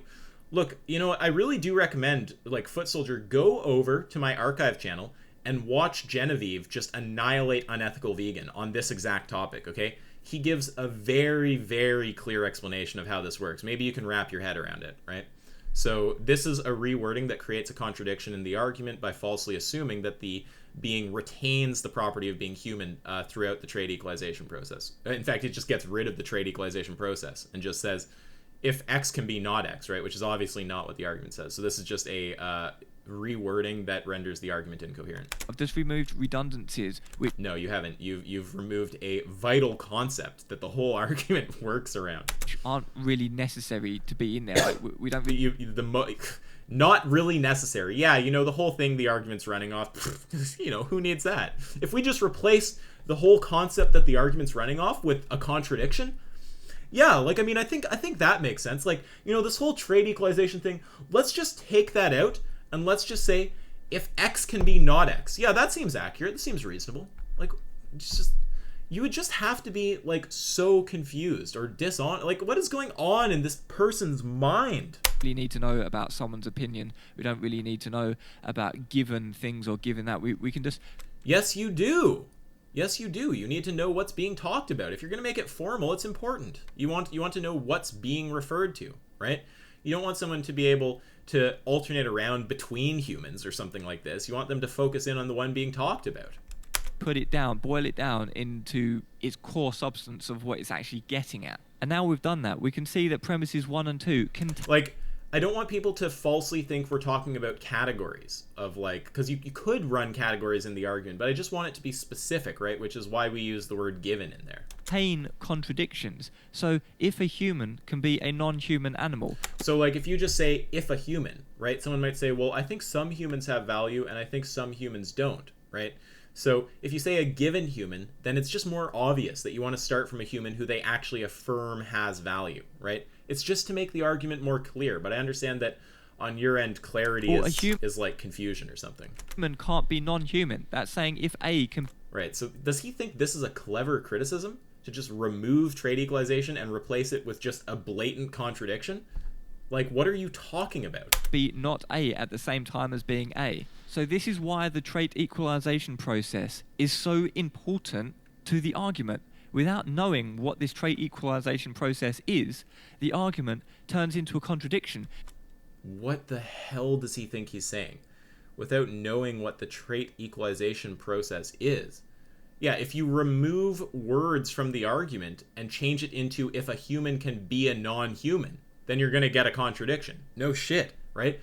That's just you saying if I remove something that's vital to the argument stops making sense. Like, what are you talking about? How is that interesting? If this trait equalization process means that you just make the human the same as the non-human in every way, you're equalizing every trait, like Ask Yourself says, has to be done to trait equalize. You have to fully do it. He said it plenty of times. You have to fully trait equalize, right? So if that is the case, then it's synonymous with just saying that that human can be a non-human animal. No.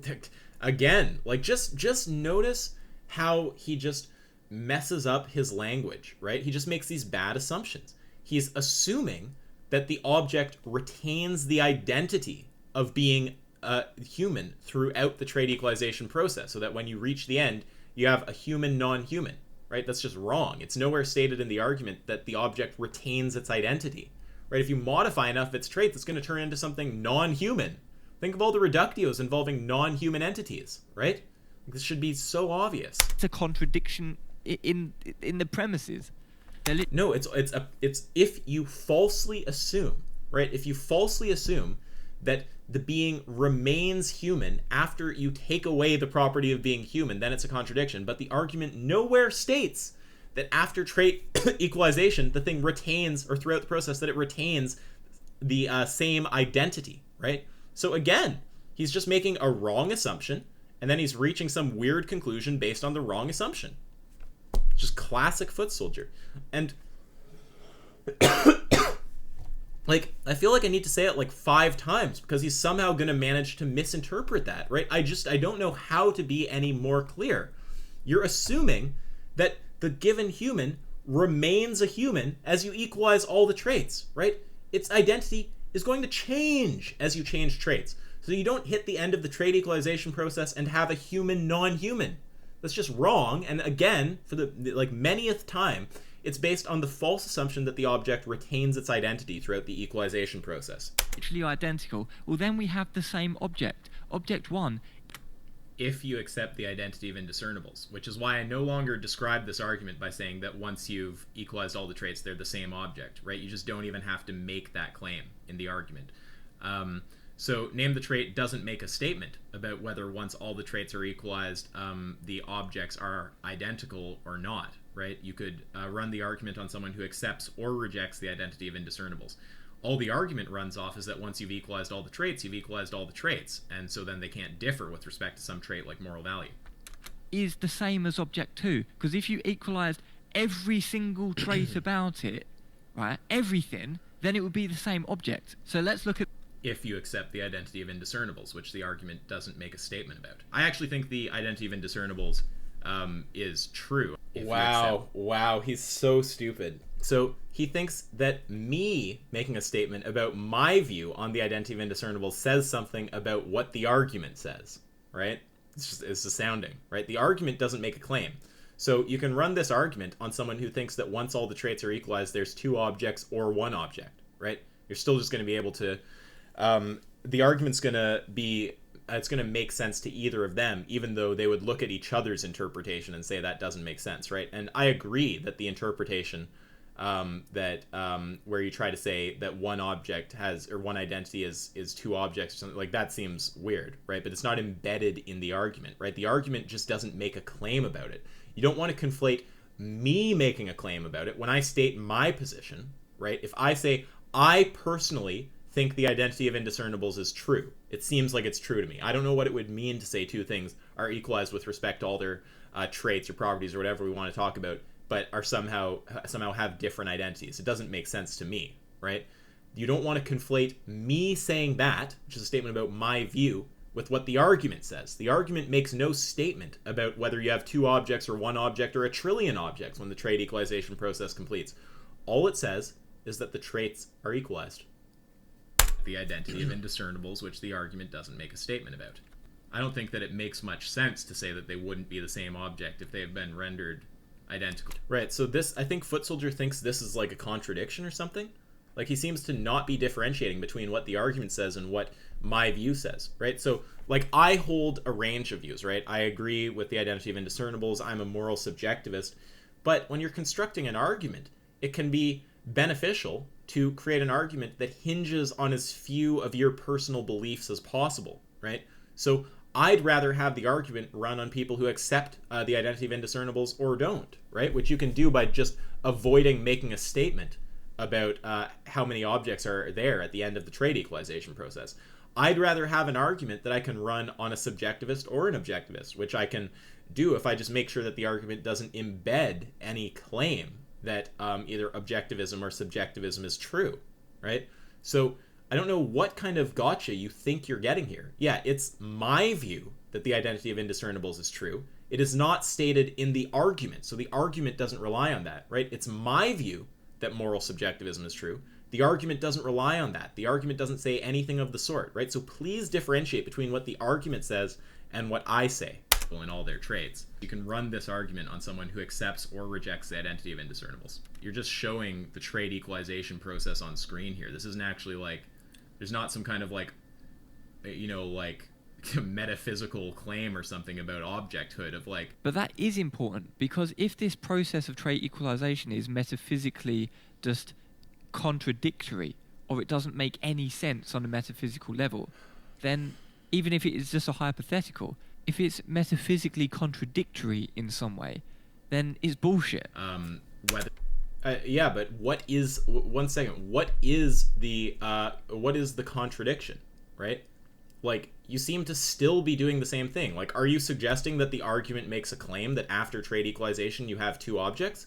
Like, I mean, again, as I said over and over and over again, like, I mean, I said it so many times, I worry that I'm boring people sometimes when I repeat myself so much, right? But yet, still, Foot Soldier doesn't get it. It's unbelievable to me. Now, you know, it seems like it should be very obvious at this point, after I've said it so many times, that the argument doesn't make a statement about the identity of indiscernibles. So don't tell me that the trait equalization process is contradictory unless you're going to provide some kind of new argument or explain why my debunk is problematic, right? And the only thing I've seen you do here to suggest there's any problem is juxtapose a clip of me stating my view with stating what the argument says. It's like, so again, unless you're going to actually explain how the argument somehow requires that we believe that at the end of the trait equalization process there's two objects, right?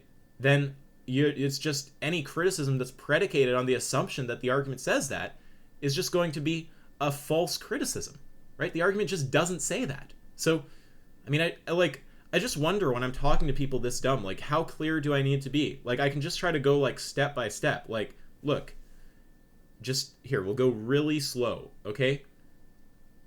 The argument does not make a statement about whether the identity of indiscernibles is true or not. I have personal views about that. The argument, again, makes no statement, okay? So if you make some kind of criticism of the argument where you try to say, this argument has it's incoherent, its premise creates a contradiction because the argument assumes the identity of indiscernibles is false and therefore says that you have two objects with one identity at the end of the trait equalization process, right? If you're saying that, but the argument doesn't actually make the claim that the identity of indiscernibles is false, then your criticism is going to be relying on a false assumption, okay? So it's on you, if you're going to keep making the same criticism, to show how the argument makes a statement about the identity of indiscernibles. Like, I mean, sometimes I just think that, like, that doesn't seem complicated to me, okay? That's something I could have understood in public school, like in elementary school, no joke, right? Maybe he's just not able to get this basic point. I don't know.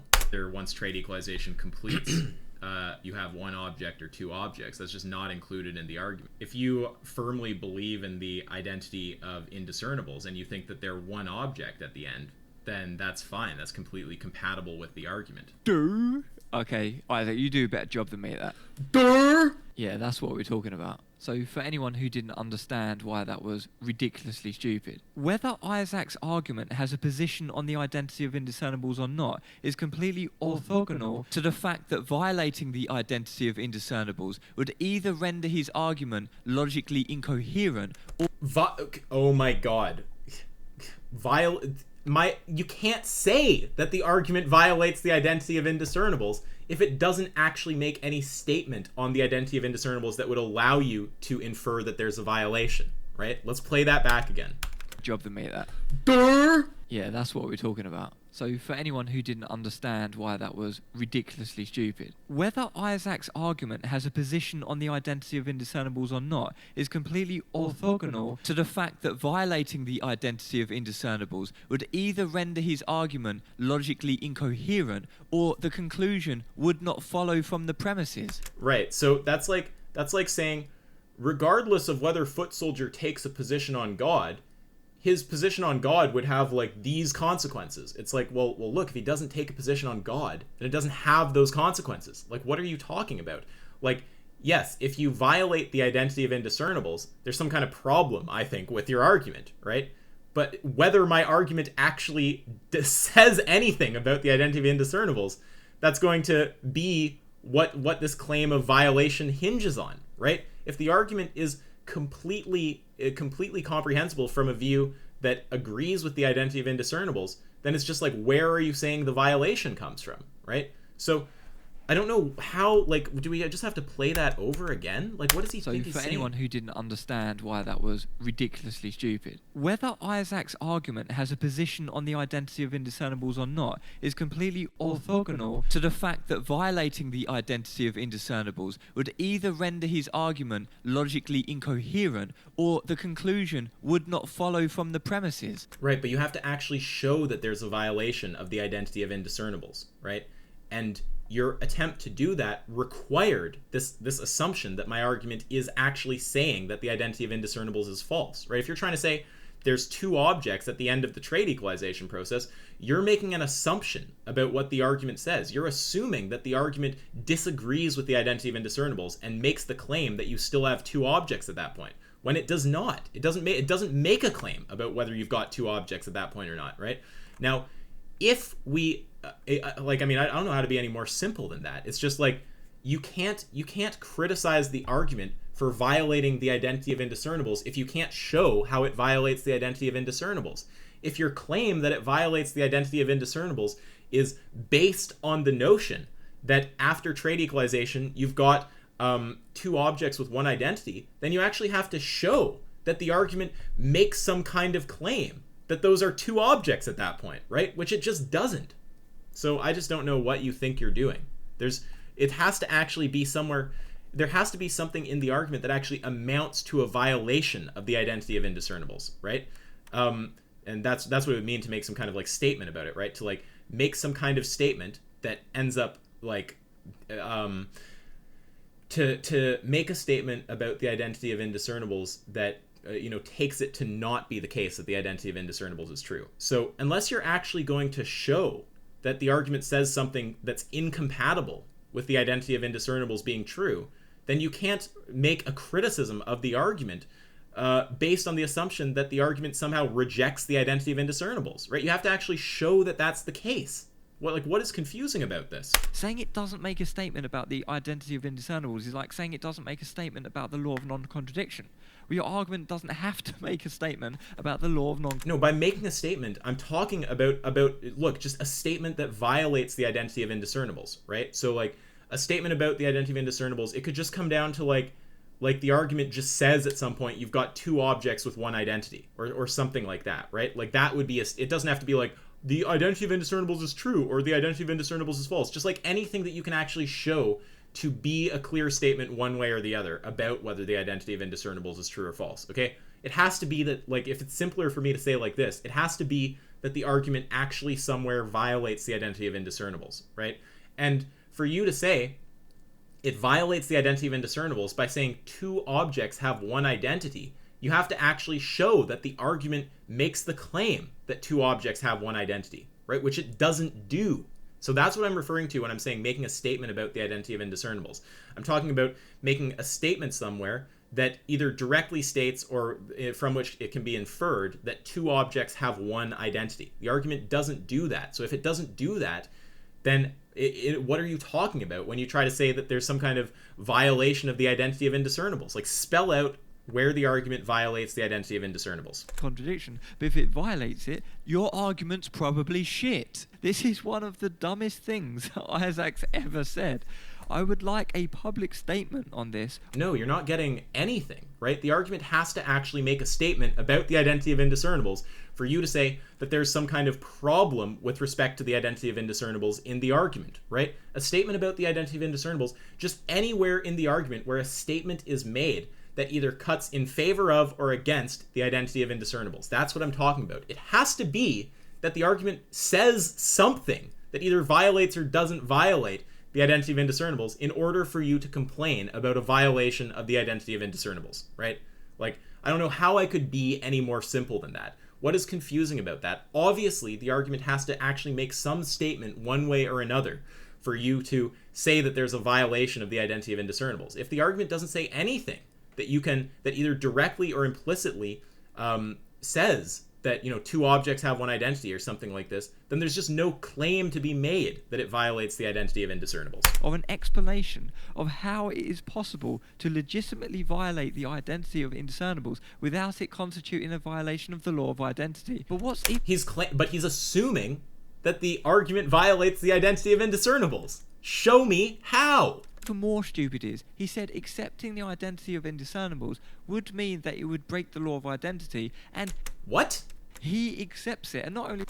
What the fuck is he talking? It's possible that I spoke backwards. If you reject the identity of indiscernibles, right? If the argument were to say somewhere in there that the identity of indiscernibles is false, right? Then that would be, I think, breaking the identity of indiscernibles, and I would take that to be a violation of the law of identity. But I think you said that backwards. It's possible I misspoke. A violation of the law of identity. Public statement on this, of an explanation of how it is possible to legitimately violate the identity of indiscernibles without it constituting a violation of the law of identity. I don't think I'd make that claim. I think, because look, for me, like, an object like A, whatever A is, just comes down. Like, its identity is just decomposable to all of its traits, right? So to me, saying that there's equivalent traits between you have two sets of equivalent traits, and that actually represents, like, ontologically, that's like two objects. I take that to just be a violation of the law of identity, right? Because I hold the identity of indiscernibles to be true. Like, all that means to me, if you have two stacks of all the same traits and you're saying that that's two objects, in my view, A is just decomposable to all the traits that make up A. So that's just going to amount to a violation of the law of identity. So I don't deny that. What I deny is that the argument actually violates the identity of indiscernibles, right? It doesn't make any statement anywhere about the identity of indiscernibles. It doesn't say anything that you can break down to being a claim that two objects have one identity or something like this. But what's even more stupid is, he said accepting the identity of indiscernibles would mean that it would break the law of identity.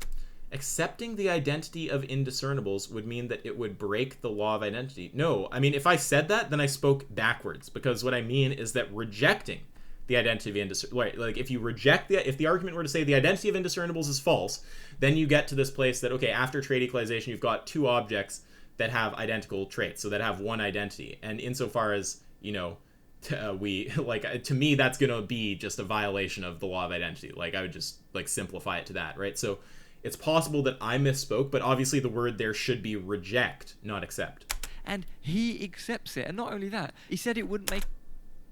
Accepting the law of identity would make... What are you talking about? No, I'm talking about what... First of all, when I say if the argument were to reject the identity of indiscernibles, then you'd be able to say there's a violation of the law of identity that happens. That's fine. That's a statement about what the argument says, right? And then if you're going to say, but Isaac accepts it, it's like, yeah, I do accept it. So one thing is that my personal view is not the same thing as what the argument says. And then secondly is just that either I spoke wrong or you heard me wrong. If I say that I personally accept the identity of indiscernibles, there's not a further claim that if the identity of indiscernibles is accepted, the argument violates the law of identity. If I said that, the word I meant to use was reject, not accept. It's obviously the case that if you reject the identity of indiscernibles. If you say that those two objects are actually like ontologically distinct, right? You've got like two distinct objects with the same set of traits. That's a violation of the identity of indiscernibles. And in my view, that would also be just a violation of the law of identity, because I think that an object is just decomposable down to its traits, right? So he's like conflating like what I'm saying about my view with what I'm saying about the argument, and there's also just a backward statement. Like, I do not think it's the case that if the argument, if you accept the law of identity, you're going to see, or the identity of indiscernibles, that you're going to see a contradiction in the argument. So again, it's possible I spoke wrong, it's possible he heard me wrong, I'm not sure where that came from, but that's not my position. It makes a lot of sense to not accept it. So in his position, his own argument breaches the law of identity. No, so this is just stupid. He seems to be saying that I think that if you accept the law of the identity of indiscernibles, the argument breaks the law of identity. I accept the identity of indiscernibles, therefore the argument violates the law of identity. First of all, he's not distinguishing between what the argument says and what I say, and then secondly, there's a misframing there. It's if the argument rejects the identity of indiscernibles that you'd be able to argue that there's a violation of the law of identity. And if that's not the case, then any way you look at it, it breaches the law of identity anyway. And I'm going to get to that shortly, but before I do, there's another issue I need to get off the table right now. When you say that I have now come to some position that we're not equalizing all the traits, we're just equalizing some of the traits, that's just wrong, right? Like, no, you're equalizing all of the traits. So if there's every way, and then there's every way that's morally significant, he's talking about equalizing a subset of traits. But no, the argument is talking about equalizing all of the traits, right? So this is a misrepresentation right now. So it's not a subset. So this like subset equalization thing is just a straw man. It's not what name the trait is talking about. I hope that we'll get a public retraction on that from good old Foot Soldier. Yeah, sure. I don't know why I thought that you said that, but I just had some memory of you saying, oh. Wow, we got a retraction on one point. Now let's get some retractions on the others, okay? The argument, nowhere in the argument is there anything said that violates the identity of indiscernibles. You have to point out where the argument violates the identity of indiscernibles, okay? If you can't show the statement that violates the identity of indiscernibles, don't tell me the argument violates the identity of indiscernibles. And if you acknowledge that you can't do this, then I expect a public retraction. Well, you don't have to equalize it all the way.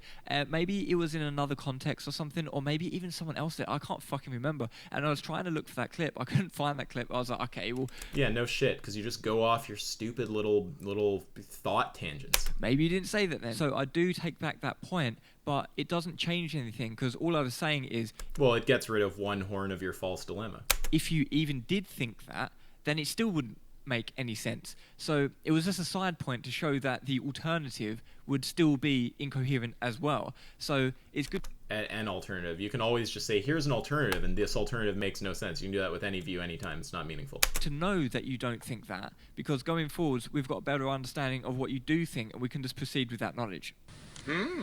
Okay, so now it's time to explain how this name the trait equalization process breaches the law of identity. Okay, this will be gold. Whether or not you accept Leibniz's law. Let's take It's not about whether you accept it, it's about what the argument says about it. Why does he keep conflating what someone thinks with what the argument says? A and thing B. Now, through the proprietary trademark process of trait equalization, we turn thing A into thing B. But like Ask Yourself says, they can't just be sort of the same. They have to be identical. But if they're identical, then they're the same object, right? If you accept the identity of indiscernibles. This would be accepting the identity of indiscernibles like Isaac does, and he stated. So this means A becomes B. So A is B. So A is not only A because it is also B. So A is A and also not. So A is not only A because it is also B.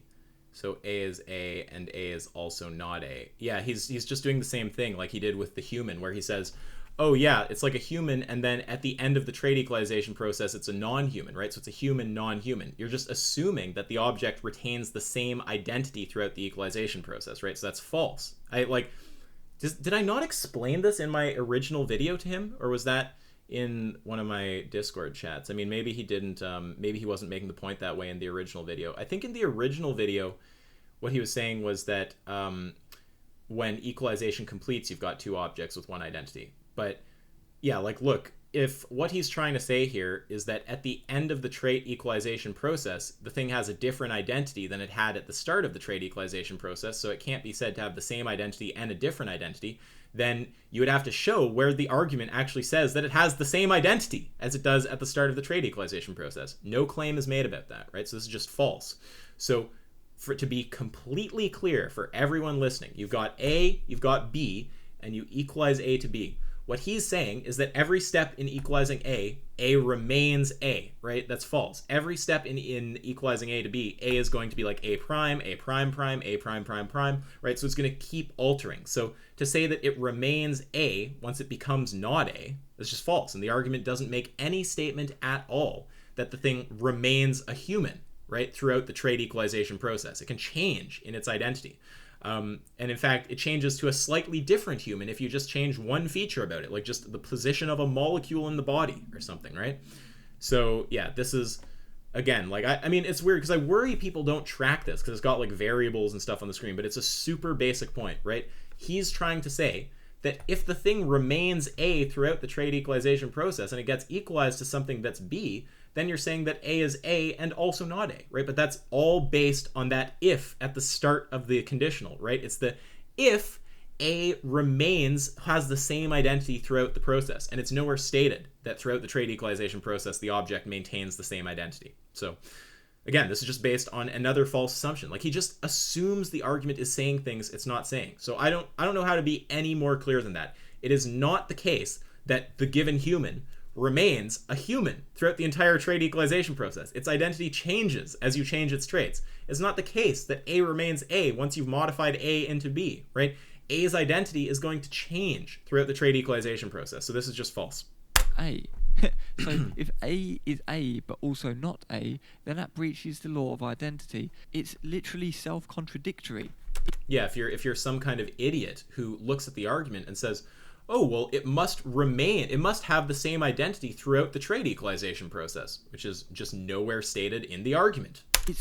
How can A be A but also not A? Yeah, no shit. The argument does not say that, though. You absolute friggin'... Ugh, it's just so stupid. It's contradictory. And let's hear directly from Isaac whether he agrees with that or not by accepting the identity of indiscernibles.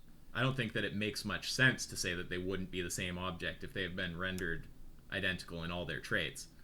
Again, why does he keep going to my view instead of to what the actual argument says, right? But yeah, I mean, it's if you look, what you're doing is you're sitting there and you're going, look, you're making A into B, and if A stays A the whole way, then you get A also being not A at the end of the process. But it's all based on this false assumption that this thing remains A as you equalize it. It changes. Its identity changes with every modification, right? So it's just false. It's just false to say, oh, the argument assumes that it's still A, so it's A and not A. Oh, the argument assumes it's still a human, so it's a human non-human. Right? It's just a wrong understanding of the argument.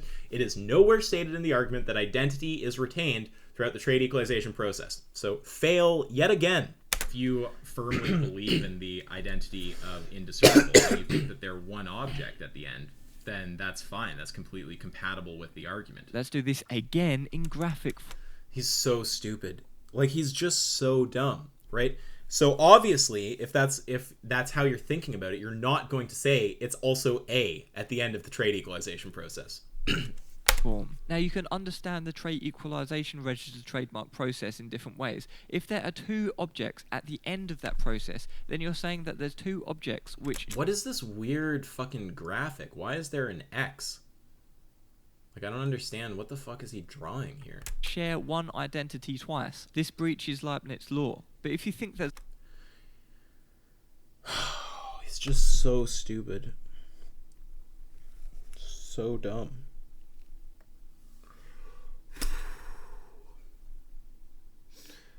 Okay. Try to wrap your head around this. You're saying that if you make A into B and A remains A throughout the whole equalization process, you're saying that A is also not A. It's not stated that A remains A throughout the process. Its identity changes as you change its traits. Wrecked. Next. that's only one object left at the end, then you will get this, which would result in one identity being lost. And if one identity is lost, you can't point out a contradiction between two identities when there's only one identity, unless the identity itself is contradicting itself. But if it's self-contradictory, then the argument isn't sound, because he doesn't seem to know where the contradiction is coming from. The contradiction comes from the fact that if you say that if you equalize sorry guys, if you equalize A to B, then if you say they're equal with respect to all of their traits and moral value is retained, what you're saying is that they're equal with respect to moral value. Okay, to then say that B doesn't have moral value is just to say that B has and doesn't have moral value, right? Or to say, another way to frame it would be to say that the objects are equalized and unequalized, right? So if you equalize them and moral value is retained, then you're saying that that final object has the property of moral value. So an analogy would be, if you equalize me to foot soldier and the property of humanity is retained, that was not a property that had to change, then that implies that we both have the property of humanity. And to then say foot soldier is not a human is just going to be a contradiction, right? Now, if on the other hand we talk about a property that's not shared, like being a complete idiot, right? If we alter me into foot soldier and the property of being a complete idiot does have to change, right? Then it's not, there's not this implication that foot soldier has the property of being a smart person, right? If the property of being a smart person didn't have to change, then that would imply that foot soldier has that property. If the property of being a human doesn't have to change, that implies the object has that property. If the property of moral value doesn't have to change, then that implies that the object has that property. To then state that the object doesn't have that property, isn't human, isn't smart, whatever, that's going to be the contradiction, okay? If you equalize them and they have some property, then you say that the being doesn't have that property, you've got a contradiction, you're saying that the being has and doesn't have that property. one of the premises is self-contradictory. Or the other way you could see is that there's two identities which are now sharing one object. No, what are you talking about? There's no statement made in the argument about the identity of indiscernibles. What is hard for you to get about this, okay? The thing does not have to preserve the same identity as its traits are modified. Why do you think that? Like, why is he so stupid? This breaches the logical law of identity in the classic sense that you cannot have A which isn't A. A cannot be A and B and not A because it's B and A at the same time. He's just so stupid. I just don't know how to be any more clear.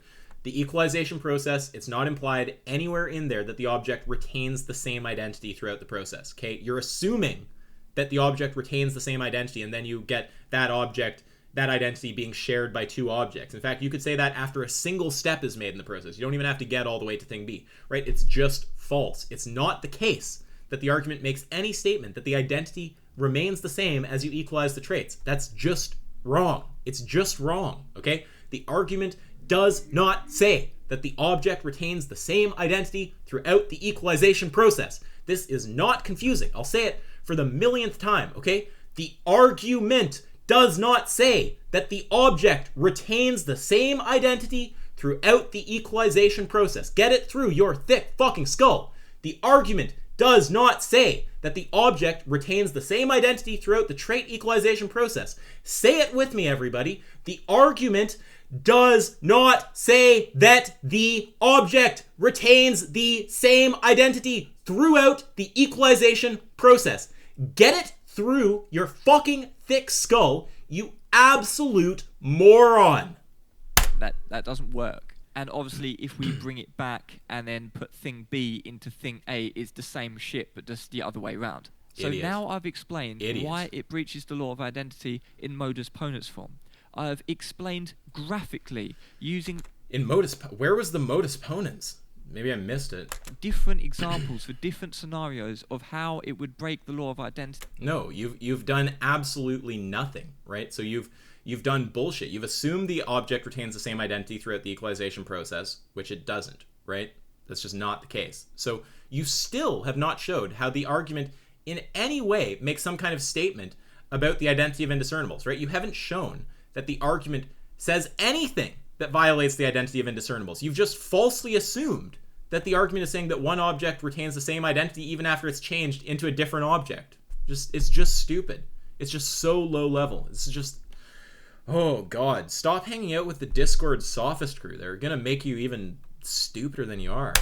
In each individual scenario, however you conceptualize the output of this trait equalization process. So I've done it graphically and in the formal sense. But if there's anyone out there who is still not getting this yet, like Foot Soldier, right, who doesn't seem to understand that it's nowhere stated in the argument that the object retains its identity throughout the equalization process.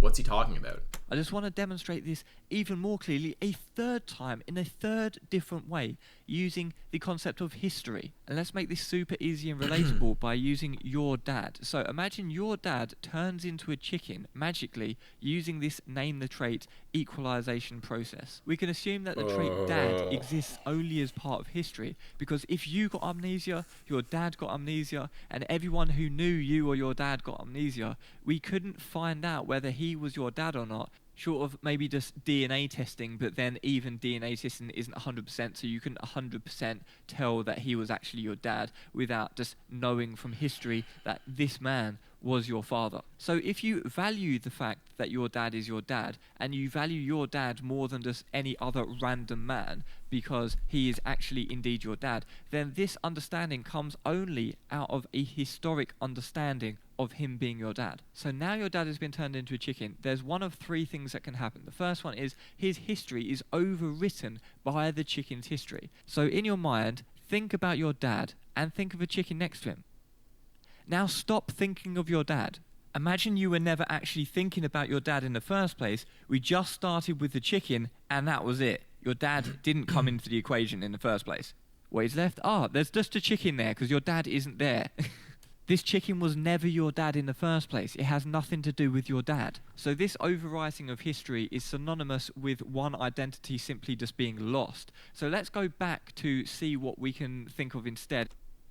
What is he... Okay, look, yeah, history, the history of the object, right? Like, where it was, like, born and raised or something, like just whatever happened in its past, right? That is a trait, and you can equalize that out, too.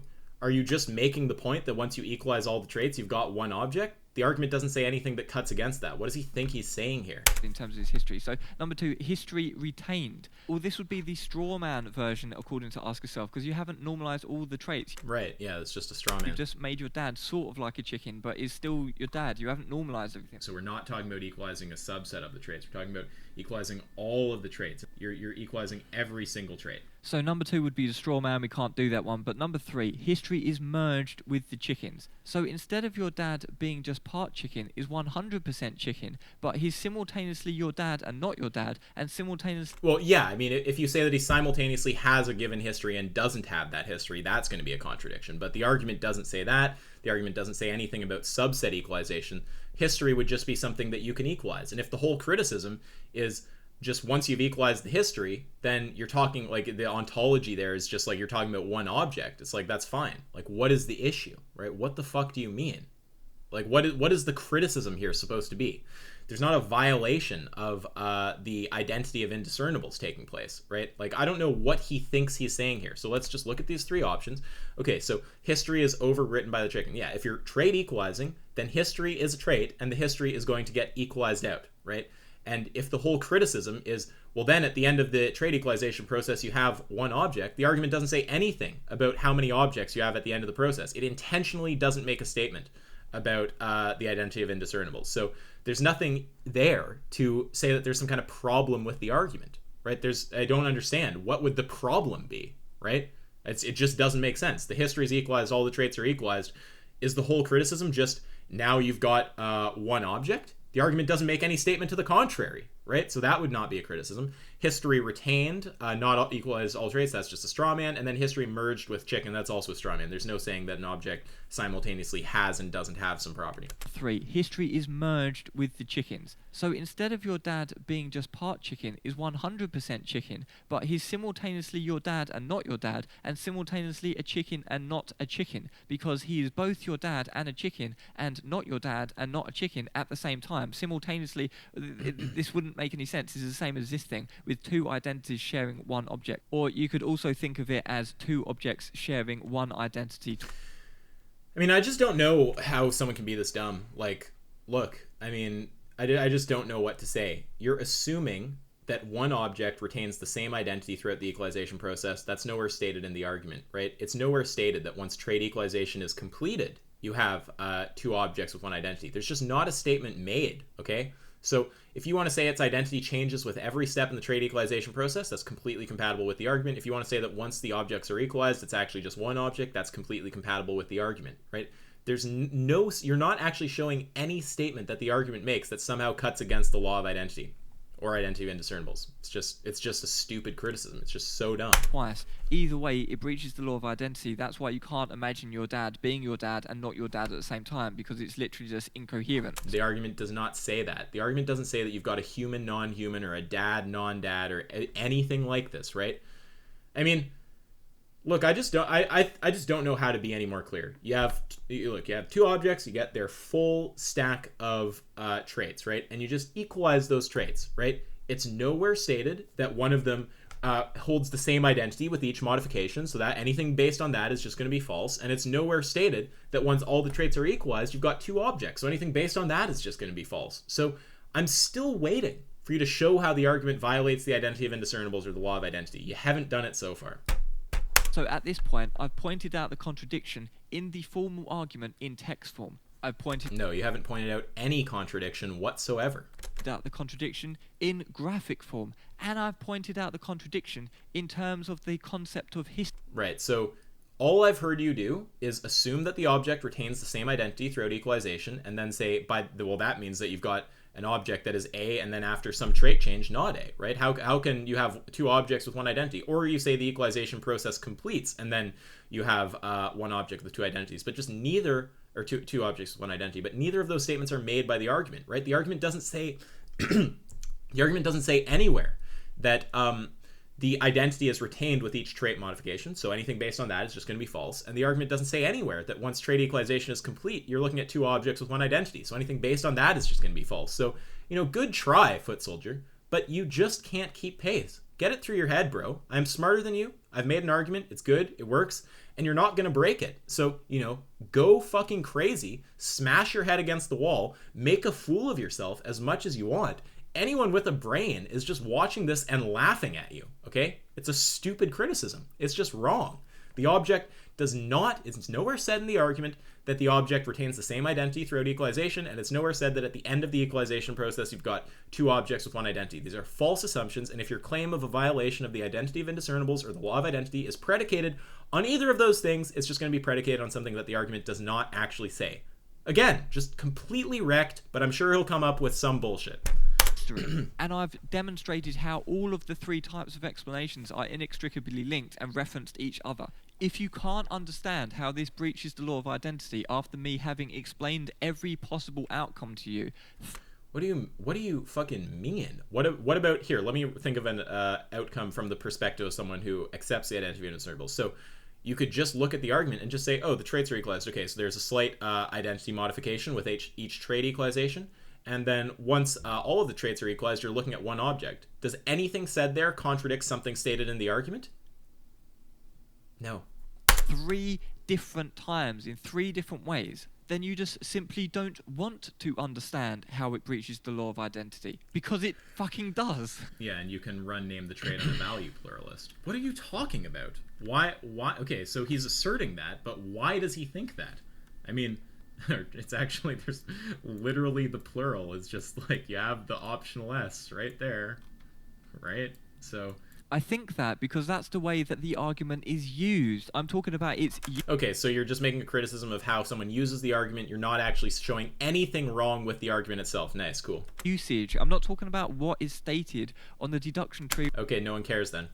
The dialogue Next. tree, or whether there's an S or not an S there, because at the end of the day it comes down to the way the argument is used. No, the soundness of the argument, obviously, which is the thing that I'm concerned with here, and you're claiming it's unsound, the soundness of the argument is just completely orthogonal how people use the argument, right? The soundness of the argument is just going to be about whether it is deductively valid and has true premises. And you haven't shown any of the premises to be false. And like, I'm inclined to just keep recapping why it's false, but I don't want to bore the living fucking tits off of everybody. It's just such a basic error. Why are you assuming that the object retains the same identity throughout equalization? Why are you assuming that after equalization, you've got two objects with one identity? The argument just doesn't make those statements. Like, I don't know how to be any more simple. It just doesn't say that.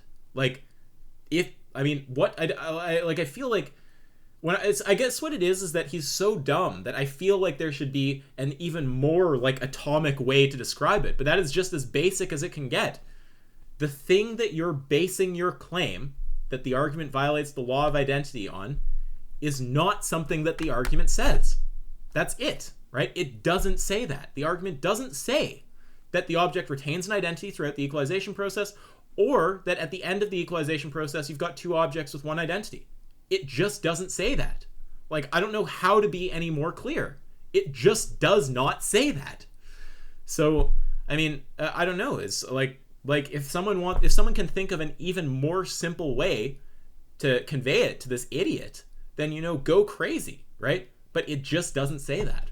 It just does not say that. That is just as simple as you can possibly get. The argument doesn't tell you that one object has two identities at the end of equalization. Sorry, other way around, two objects, one identity. Or that identity is retained throughout each modification.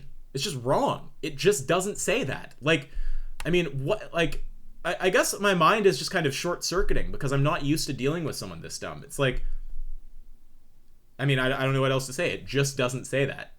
It just doesn't say that. And how you use the stupid. argument yourself. That's what I'm talking about. I don't violate that. Wait, he's talking about something else here.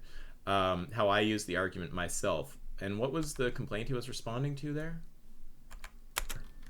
Right? So I think that no, that's not how I use the argument myself. I run stacks on people, right? So if someone is going to give me a trait stack, I'm just going to process that as a stack. So it's not even accurate to say that's how I run the argument.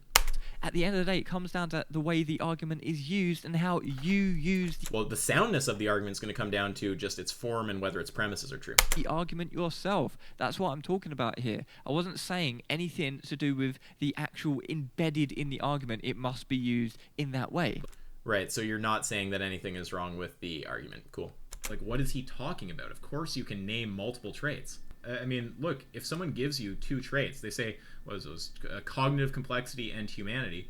Okay, so just get rid of the cognitive complexity first. Get rid of the cognitive complexity first. Get rid of the He's so stupid. I'm building up the hypothetical in steps, you absolute idiot. So I'm adding the whole stack up, right? So first, we're getting rid of the cognitive complexity, right? And on the person's, if the traits are cognitive complexity and or being human, right, then at that point the object still has value, right? So we're adding them together in a stack, you idiot.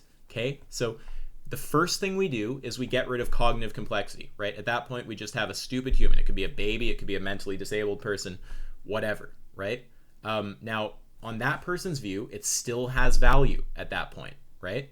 Now we're going to stack the other trait on also, and at that point it'll lose value. This is called stacking. It's not complicated. So there's not any statement here of fuck combinations. There's just me gradually combining the traits. It's confusing to you about that. Cognitive complexity first. So you say that you can stack multiple traits together, but you have to run through them individually. I'm building the stack. What are you talking about?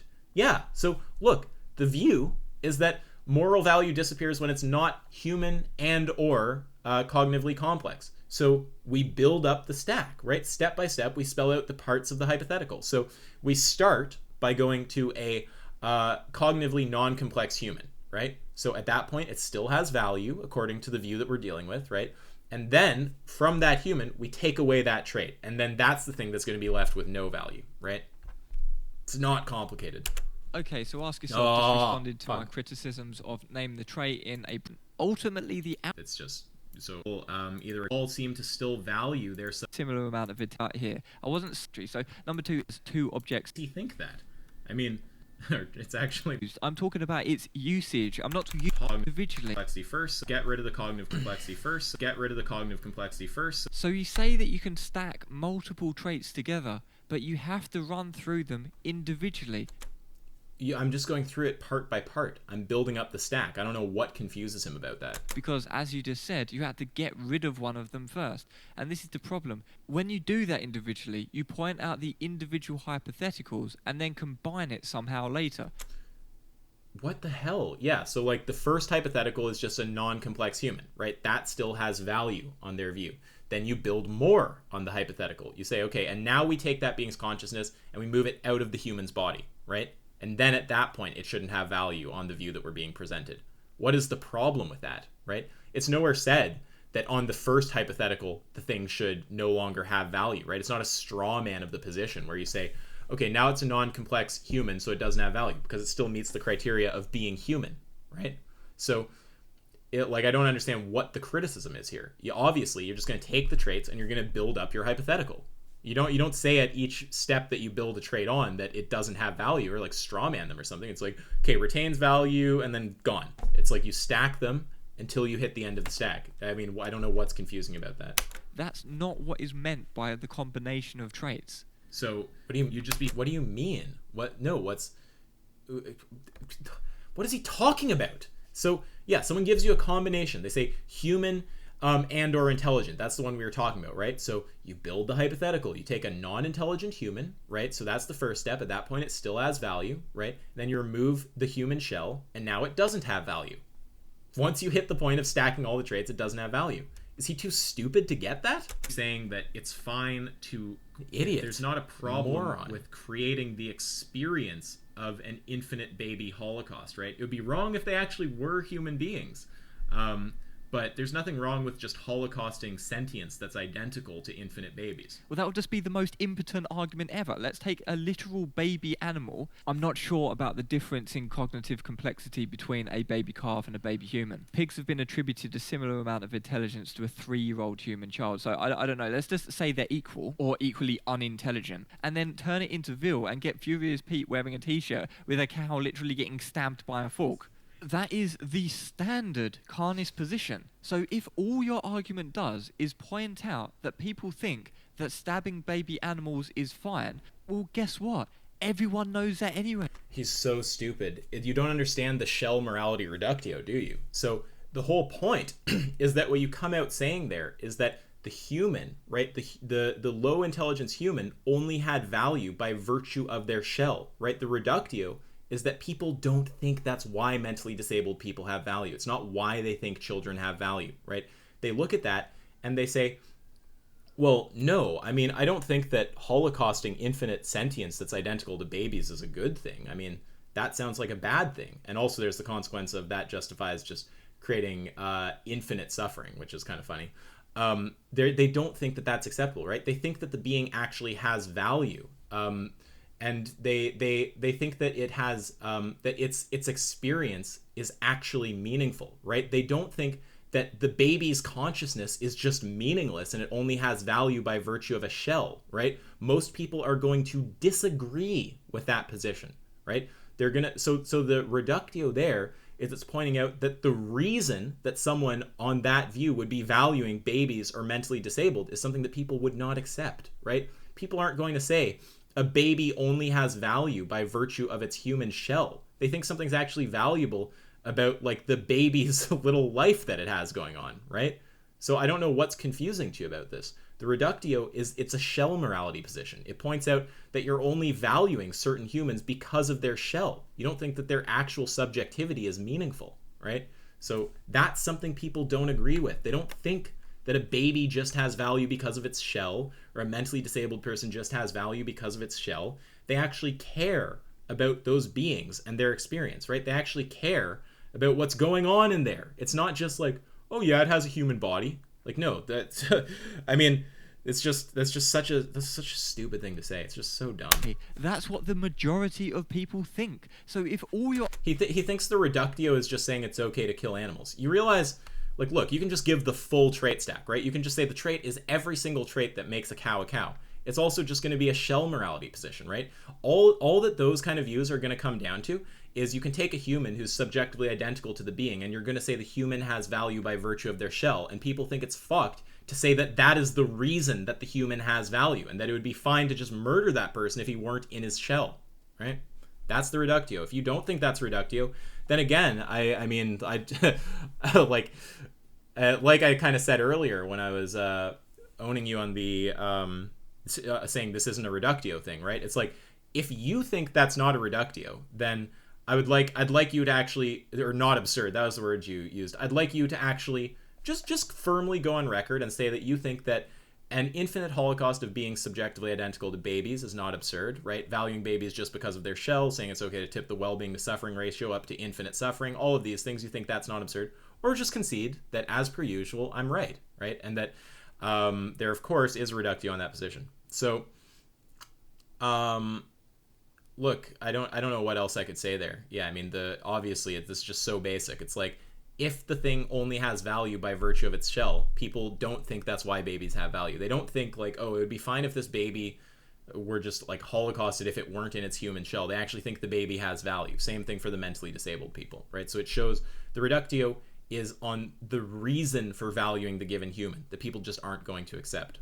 Argument does is point out what the majority of people already think anyway, then what a shit impotent argument that is. Yeah, so that's just a misunderstanding of the reductio, right? The reductio shows the problem with why you would be valuing certain humans on that view, right? Like, that's going to seem crazy to most people. That's a pretty potent reductio. No, it's not. That's the least potent reductio ever, because yeah, well, I mean, we're just going to have to disagree there, right? I mean, I think it's very clear to me that I don't think that a baby or a mentally disabled person just has value because of their shell, and it would be fine to just holocaust them if they weren't in that shell, right? I mean, I think most people would agree on that. I don't think that people would say, oh yeah, it's fine to like yeah, it's wrong to holocaust a baby, but if it weren't in that human shell, yeah, like, I mean, who really cares? It's not like their actual sentience is like meaningful or anything, right? People don't think that babies just have value by virtue of a shell. They're not going to think, oh, it'd be fine, little Georgie could just like die if he weren't in his human shell, right? If you don't think that's a reductio, like, someone can always sit there going, I don't think that's absurd, I don't think that's absurd. It's obviously absurd to me, and if people are constituted anything like me, they're going to find that absurd. that's just the standard carnist position. And it's not even reductio, because that's what everyone thinks anyway who's a carnist. You are literally just stating the obvious. All you're doing is, no, you're just an idiot, right? You're not understanding what the reductio is doing there. The reductio is pointing out that on that view, the reason for valuing the human is something that people won't align with. They're not going to say, oh yeah, like, a baby, that I like holocausting infinite sentience identical to that baby, that's fine. Like, it's not the baby's actual subjectivity, it doesn't really have any value. It's just that it happens to be in the human shell. Like, I mean, if you think that people are holding views like that, I mean, I just don't know what planet you're on. Saying human and or being cognitively complex, right? So all you do is you just go to a cognitively non-complex human, and we all seem to still value their subjective experience, and then you say, okay, so it would be fine to holocaust infinite subjective experience that's exactly identical to theirs as long as it's not in a human shell, right? So that's going to be a shell morality position. That's what we call those kind of views. Yeah, that's literally the de facto carnist position, and simply... Well, no, I mean, first of all, that's not the de facto carnist position. Most carnists name really stupid traits like intelligence or species or something like this, right? So that's just a wrong statement. And, I mean, I just don't know what to say. I mean, look, if you think that people would say that, yeah, an infinite baby cost, it would be fine if those babies were just moved out of the entity that they're contained in, right? It's like their consciousness, no, it doesn't have any value. If they just weren't in those baby shells, just, holocaust infinite babies. If you think that people would actually say something like that, then, you can go for it. But if people are constituted at all like me, they're going to think that that is just a nutso position. Stating the obvious. Also, this is just a nitpick. I think there might even have been a disanalogy between the initial criticism he made when he's talking about value pluralism and what he's saying now. Like, I thought the initial criticism was about like an and/or stack, where you say it's either being human or being cognitively complex. And now he's saying that it's about having both at once. So there's a difference there. You could say it's like trait A and trait B, or it's trait A and or trait B. So there's two different potential things you could be saying. Now he's talking about an and stack, where it's got to have pink and green to be worth buying. It's not just enough to be pink or green. So yeah, there's I think there might have been there a little either equivocation or like sliding into talking about an and stack from an and or stack. So just pointing out the distinction there, because I don't think he's pointing it out. Yeah, that's one of the things I did notice on watching my video back. It was sort of a bit weird that I was talking about ors and then I jumped into an example with ands. Of course, you can still use ands. You could say that I value sapience, and sapience is a combination of that and that and that and that. And if those things aren't all present, then it's not sapience.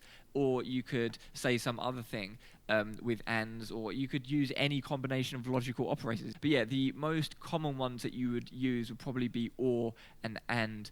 But yeah, that was one of the few criticisms that I thought was 100% legitimate, that I did do a bit of a jump without explaining that, and that was an error in the video. So yeah, I Notice how he'll only acknowledge the criticisms that aren't like a massive blow on his ego. Like he won't acknowledge the like very important criticisms, right? Like he seems to not comprehend the law of identity criticism, where he's just not being coherent. Like he's not going to concede anything that's actually central to his point, right? He'll just concede trivial things. do agree with that, but I don't think that is a huge point.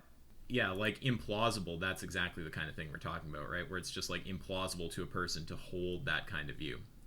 It's just so absurdity is a frame relative thing. So you can always find someone who's going to say, you know, it's not absurd to me to to the thought of like holocausting children, you know, I just don't find that absurd, right? So there's no claim that it's going to be absurd from all frames.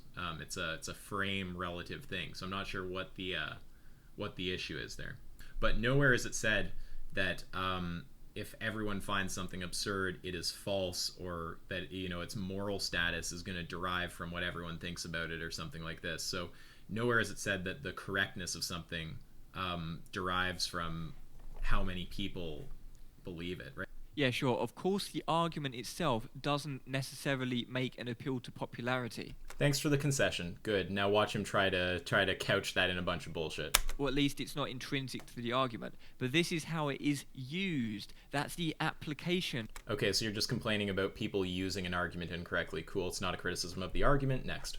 Which is commonly employed by yourself and other people. If the argument doesn't I don't appeal to popularity. What the fuck are you talking about? make any prescriptive claims or moral judgments of any kind, which it doesn't, then it's just an impotent argument. Ultimately, the output... What do you mean it's an impotent argument? Look, if someone doesn't, for example, accept the notion that it's okay to, like, you know, kill babies or something, or with the reductio we're just dealing with, right? They think that a baby actually, its consciousness is meaningful, and that creating the experience of infinite babies in Auschwitz would be a bad thing, and that you know, it's not just that we value the baby because of its shell, and if like little Gordy were just not in his shell, it would be fine to kill him. Like if you're talking to someone who doesn't believe those things and you show that a view reduces to an affirmation of one of those things, then they're going to say, oh, well, I don't agree with that view. So I don't know what you mean to say it's impotent, right? If the argument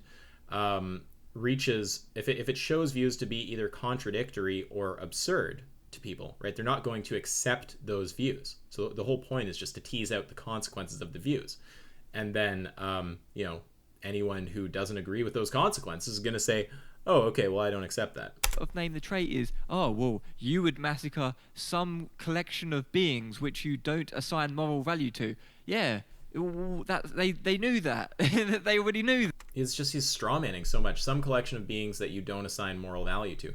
Right, but you're like ignoring like what the important parts of the reductio, right? So it would depend like what the reductio is. Like if someone were to say that the trait is intelligence, and then you point out that their view would justify killing low intelligence humans, and then they say, oh, I know that, right? It's like, yeah, so to that person, they're not going to be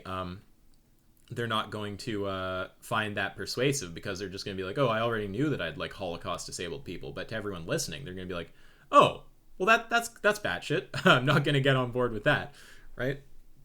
Or if we're talking about the shell view, for example, which for whatever reason you don't think is absurd. I'd love you to go on the record with that, by the way.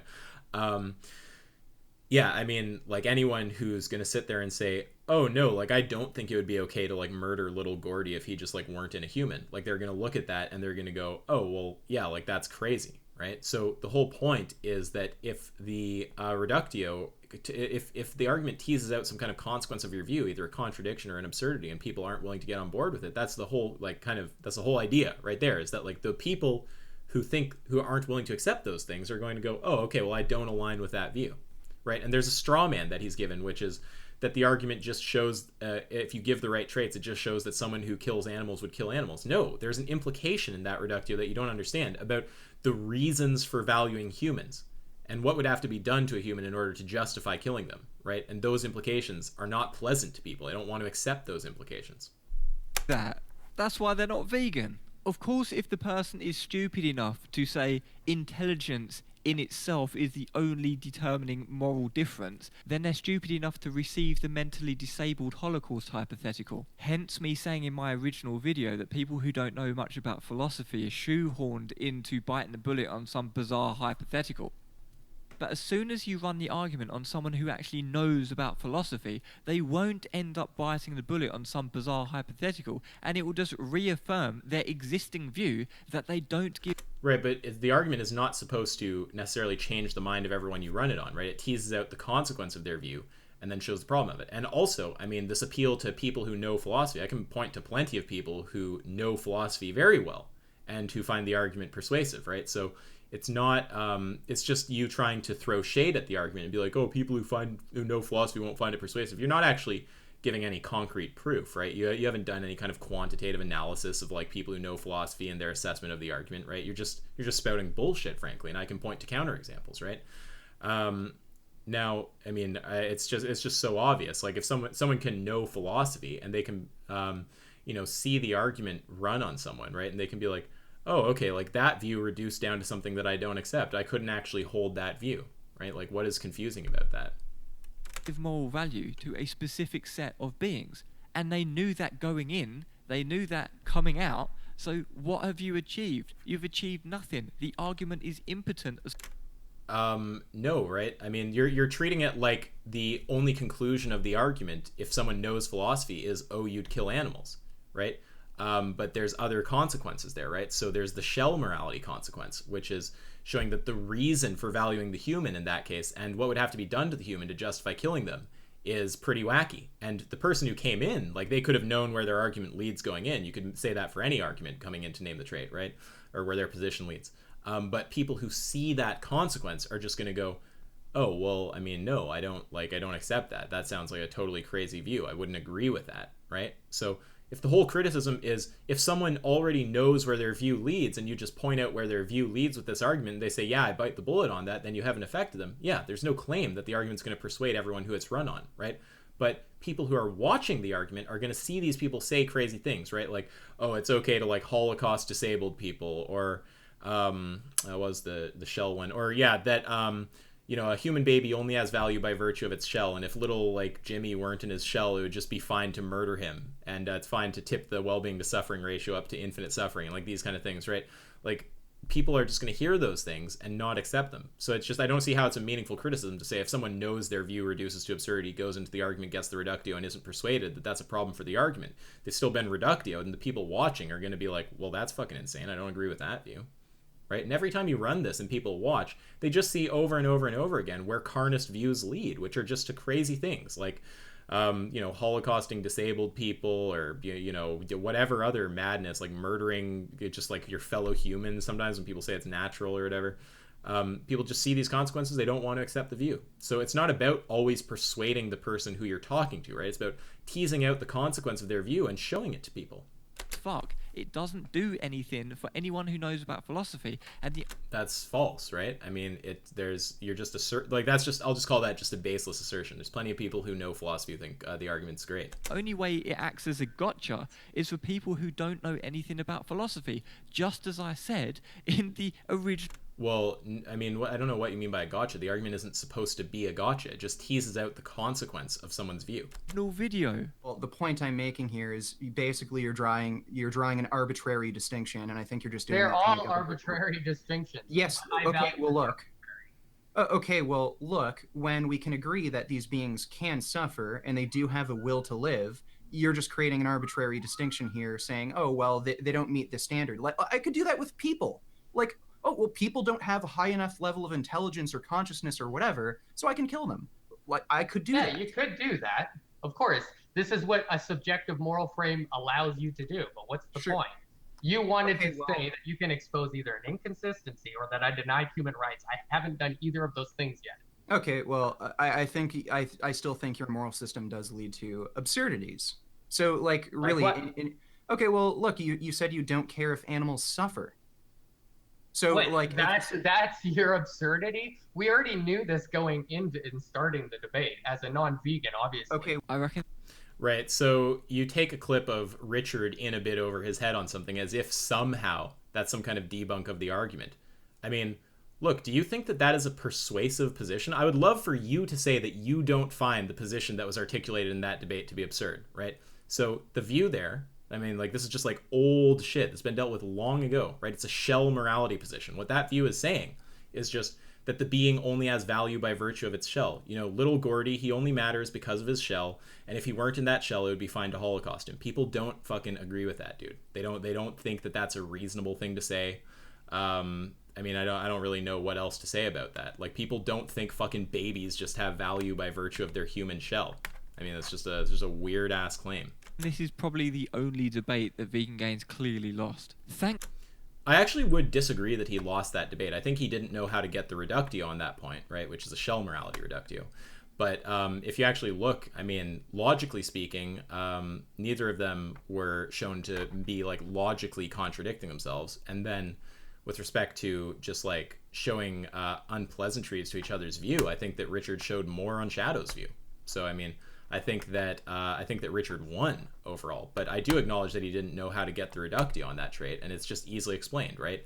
You just go to a disabled human or like a child or something like this, and you just point out that on this view, they only have value by virtue of their shell. You know, if little Jimmy weren't in his shell, it would be fine to Holocaust him and an infinite amount of beings just like him, right? People don't accept that. Next to name the trait.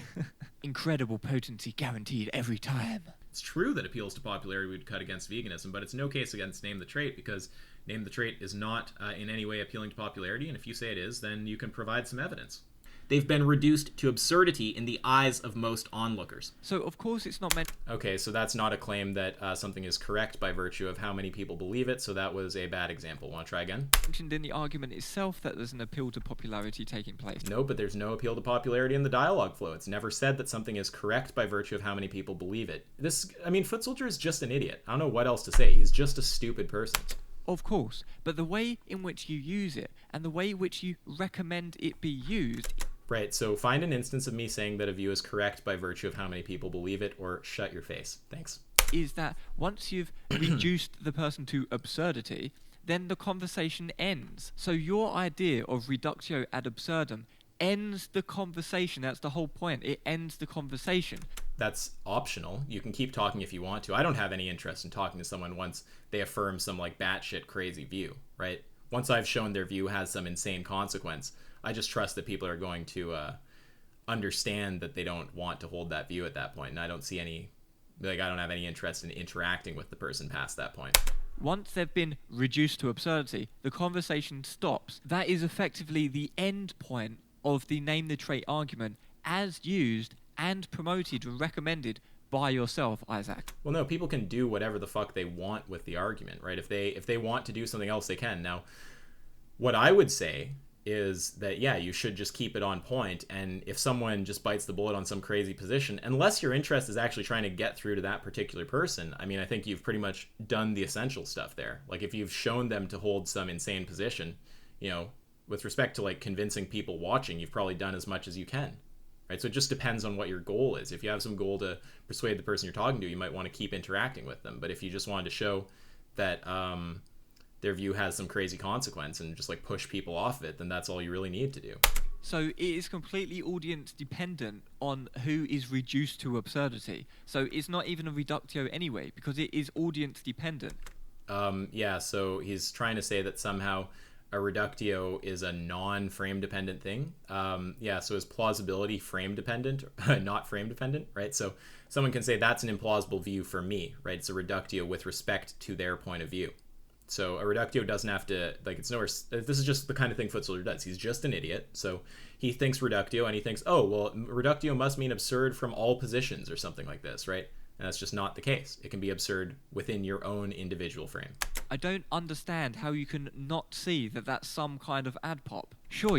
Right. There's the reason would be that there's no claim that something is correct by virtue of how many people believe it. And unless you can show that that's a statement that I've made, then you should retract this false claim. You can equivocate on what ad pop means in this particular... No, what ad pop means is what ad pop means, which is saying that something's correct by virtue of how many people agree with it. Context. Like, well, it's not appealing to the population to prove that something's right, or... That's what an ad pop is, you moron. To demonstrate the correctness of something... Right, that's what an ad pop is, you moron. ...in any objective way, or deductive way. Yeah, you're not doing that. I agree. But if you're saying... Good, so it's not an ad pop. Cool, thank you. ...that the popular opinion has no bearing on the outcome of any of this... What? What the fuck? What does that mean? The popular opinion has no bearing. Then... it's completely impotent again. So either it's impotent. How does that even? Oh, yeah. Well, what do you mean impotent? It's going to be potent or impotent with respect to the individual the individual who's hearing the argument, right? So it might be potent for someone and impotent for someone else. It's just the same for any argument. What are you talking about? Or you're making some kind of ad pop here. You can't have it... No, what are you talking about? So he's saying either the argument is impotent or it's an ad pop. I don't understand how he thinks that that's a true dichotomy, so I'd just reject that disjunct right there. And then I would also affirm that it's not an ad pop. There's no claim that something is correct by virtue of how many people believe it. And it's not impotent necessarily, right? Impotence or potence is going to be frame relative, you moron. Is that really confusing for you? It's going to be potent to some people and impotent to other people, just like any argument. Both ways. You can't have your cake and eat it. And so for the remainder of the video, Isaac experienced technical difficulties, so you couldn't hear what he was actually responding to. But we can just take what he's saying in isolation and respond to the important bits of that. But it's nearing the end. I mean, I'm pretty cynical about him. I think that when he does the whole, like paying some, credit to me, don't care. Why does he go on about stupid shit? Oh, you got me interested in philosophy. I think that's largely just to actually make you warm up to what he's... Why isn't he focused on the argument? Just talk about the fucking argument. About to say, oh, he's being fair to Isaac, maybe his criticism makes sense. Now, I'm cynical enough about him at this point to think that's probably what he's doing. Yeah, well, you'd have to think that to keep up your hate narrative against me, that I'm this horrible, dishonest... Yeah, I mean, I think Footsoldier is probably the most dishonest person I've actually encountered, in my life. So... I mean, for whatever that's worth. Person. I couldn't just honestly compliment you because I'm so dishonest. It would have to be some motivated conspiracy to gain some sort of... Yeah, I mean, in my view, that's very likely. It's likely that you are literally just trying to, coat something with sugar so people will listen to it better. Now, I can't prove that, right? I just am very cynical about your character because you're just a lying scumbag, and that's been well exposed at this point. Come on, dude. What the fuck? I do think it's our best argument. You don't have to agree with me. I mean, we'd have to talk about how to quantify the goodness of an argument and all these kind of things, but look, dude, arguments are just going to catch on to the extent that people like them. If you think you've got better arguments, put them out. And if people like them more than the arguments that I put out, then they'll go and use those arguments. If you're correct... And we have... Right, this is when he is triggered because people name the trait. Have better arguments, then surely if you put out those better arguments, people will start using them, and they'd use them instead of name the trait, right? Yeah, I completely agree, but that's why the majority of street activists are not using name the trait. Well, that's just a weird inference, right? Why are you assuming that that's attributable to them agreeing with other arguments over name the trait as opposed to not being aware of name the trait, not knowing name the trait in sufficient detail, etc., right? I mean, that's just a stupid thing to say. You're just assuming the reason why street activists wouldn't be using the argument, right? And it also depends a bit on context, what kind of argument is appropriate to use. They're using the Socratic method and other argumentation, or just talking to people's emotions. That also works when people can't argue philosophy or anything. You can just talk about how people feel when they watch slaughterhouse footage. You don't even need to name any trait. You can just see what... Right, so Foot Soldier, where's the argument you've put out that's caught on more than name the trait? I'd love you to point to that. Oh wait, yeah, it doesn't exist. Cool. Does this make you feel? And you might argue, oh, well, that's not philosophically valid, or like it's an emotional appeal to emotional, or whatever the fuck. No, it doesn't matter at the end of the day. If people are going vegan because they see at Anonymous for the Voiceless, they see a TV screen or a computer screen playing horrible slaughterhouse shit. Who cares? Like, he's just so bad at just staying to the fucking topic that they don't want any part of, then that might be enough to be like, oh fuck, I don't want a part in this. I'm gonna be vegan. Right? It doesn't matter if they were persuaded with some philosophical argument in some debate. It doesn't matter. Must be used at all times. A straw man. This is just what he does. Again, nowhere in the argumentation does it say that you must exclusively use name the trait at all times. That would be completely ridiculous. Obviously, I'm not making that assertion. I'm going off your behavior and how you... I don't care about your assessment of my behavior, you fucking idiot. You promote name the trait. And when you do shit like come into my live debate and type in the chat that I'm fucking incompetent because I'm not using your personal style of argumentation. No, you're just incompetent because you didn't know how to fucking respond to the point. I mean, Jesus Christ. Like, imagine fucking not knowing how to respond to something so low level as that. It's just cringy. Or I'm not using your personal defeater for the argument that's being brought up because I'm tackling it in a different way, then you can fuck right off. And oh, it's just so stupid. this is what I'm talking about. You think that anyone who doesn't employ your Okay, personal is debate any of this actually going to be a criticism of the argument? exercise the formal argument things? Like, I mean, look, Echo Chamber YouTube channel in a narrow discussion. doing just that. By the way, valid, which is Coherent / self-contradictory. category error. Yep, so I addressed this. I think that it was an uncharitable linguistic nitpick, and I No, what you said was incoherent. then went on to demonstrate that the first premise is incoherent / self. Right, you were just wrong about that, right? You made false assumptions that the premise assumes that after trait equalization, you've got two objects with one identity, and that the object retains one identity throughout equalization. Those are both false. Self-contradictory. Because, or is he going to He's using the full maybe attempt to show how the argument makes a statement about the identity of indiscernibles to cement his argument there? Yep, of course. So I explained this in 3 different types. Yep, and you got bodied on all 3, right? So it's just false. You're running off false assumptions that the argument assumes that once objects are equalized, they have the same identity and are simultaneously 2 separate objects, and you're assuming that the object retains its identity throughout equalization. Both false next. Ways using the formal argument with graphics and using the history explanation. I explained it in depth 3 different ways. Agree that in your dialogue tree there is an optional S. However, I was arguing about the way that you deploy. Okay, and now you try to basically say, oh yeah, I'm just arguing about how you deploy, I'm not saying anything about the argument. Okay, well, I'm glad that now that is no longer a criticism of the argument. That's great, Foot Soldier. So that's 1 off the table. The name the trait argument. And then you just demonstrated in your own response video how you were only going on a trait by trait basis. No, that's false, right? You didn't understand what stacking is, right? So you just stack 1 by 1, build it up, and then you hit the full stack. So wrong again. Next. In terms of the practical reality of how you personally use the argument as demonstrated. Is he going to acknowledge that nowhere in the argument is an appeal to popularity made? Yeah, so I addressed exactly this just a minute ago.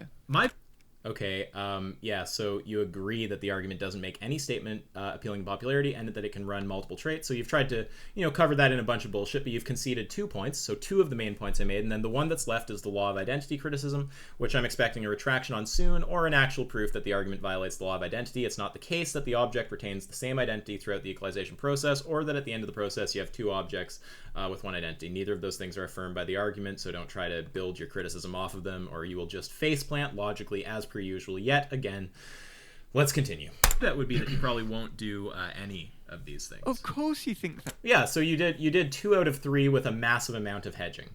Because you love to poison the well in a video where you poison the in multiple videos. Yet you continue to perpetuate the trait is incoherent. Are you going to acknowledge that the premises are incoherent, break the law of identity? Nope, I've just wrecked you again, right? So I've completely bodied you, foot soldier. So you claim that the argument rejects, somehow violates the law of identity, right? So but your arguments for getting there were based off false assumptions, that the argument assumes that once objects are equalized, they have all the same traits but are simultaneously two objects. That's false.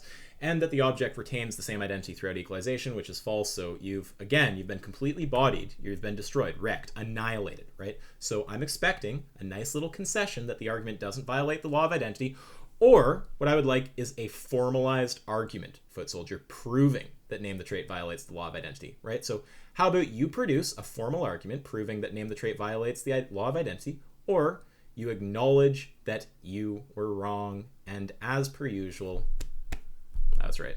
Or the conclusion doesn't follow. Are you going to apologize to our mutual viewers for calling them stupid? I'm just going to assume... Well, I mean, let's think about that. I'm not necessarily saying that people who watch Foot Soldier's content are stupid. I just don't know what's going on in their brain. Like maybe they're like hate watching. Maybe they are just really fucking stupid. I don't know. So no, I won't retract the claim that.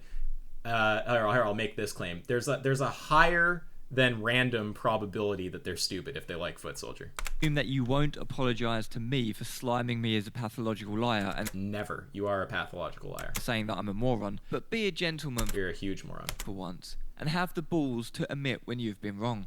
Right. So I'm expecting you to do that. You've conceded two of the points, the trait multiple traits point and the add pop point, although you tried to cover them up in bullshit, but now you understand that the argument doesn't make an assumption about doesn't appeal to popularity and doesn't say anything about multiple traits being incompatible. And now I've also bodied you yet again on the identity of indiscernibles. It was clear enough from the first video, but your mind was too stupid to get around it. I understand. That's okay. You're just an idiot.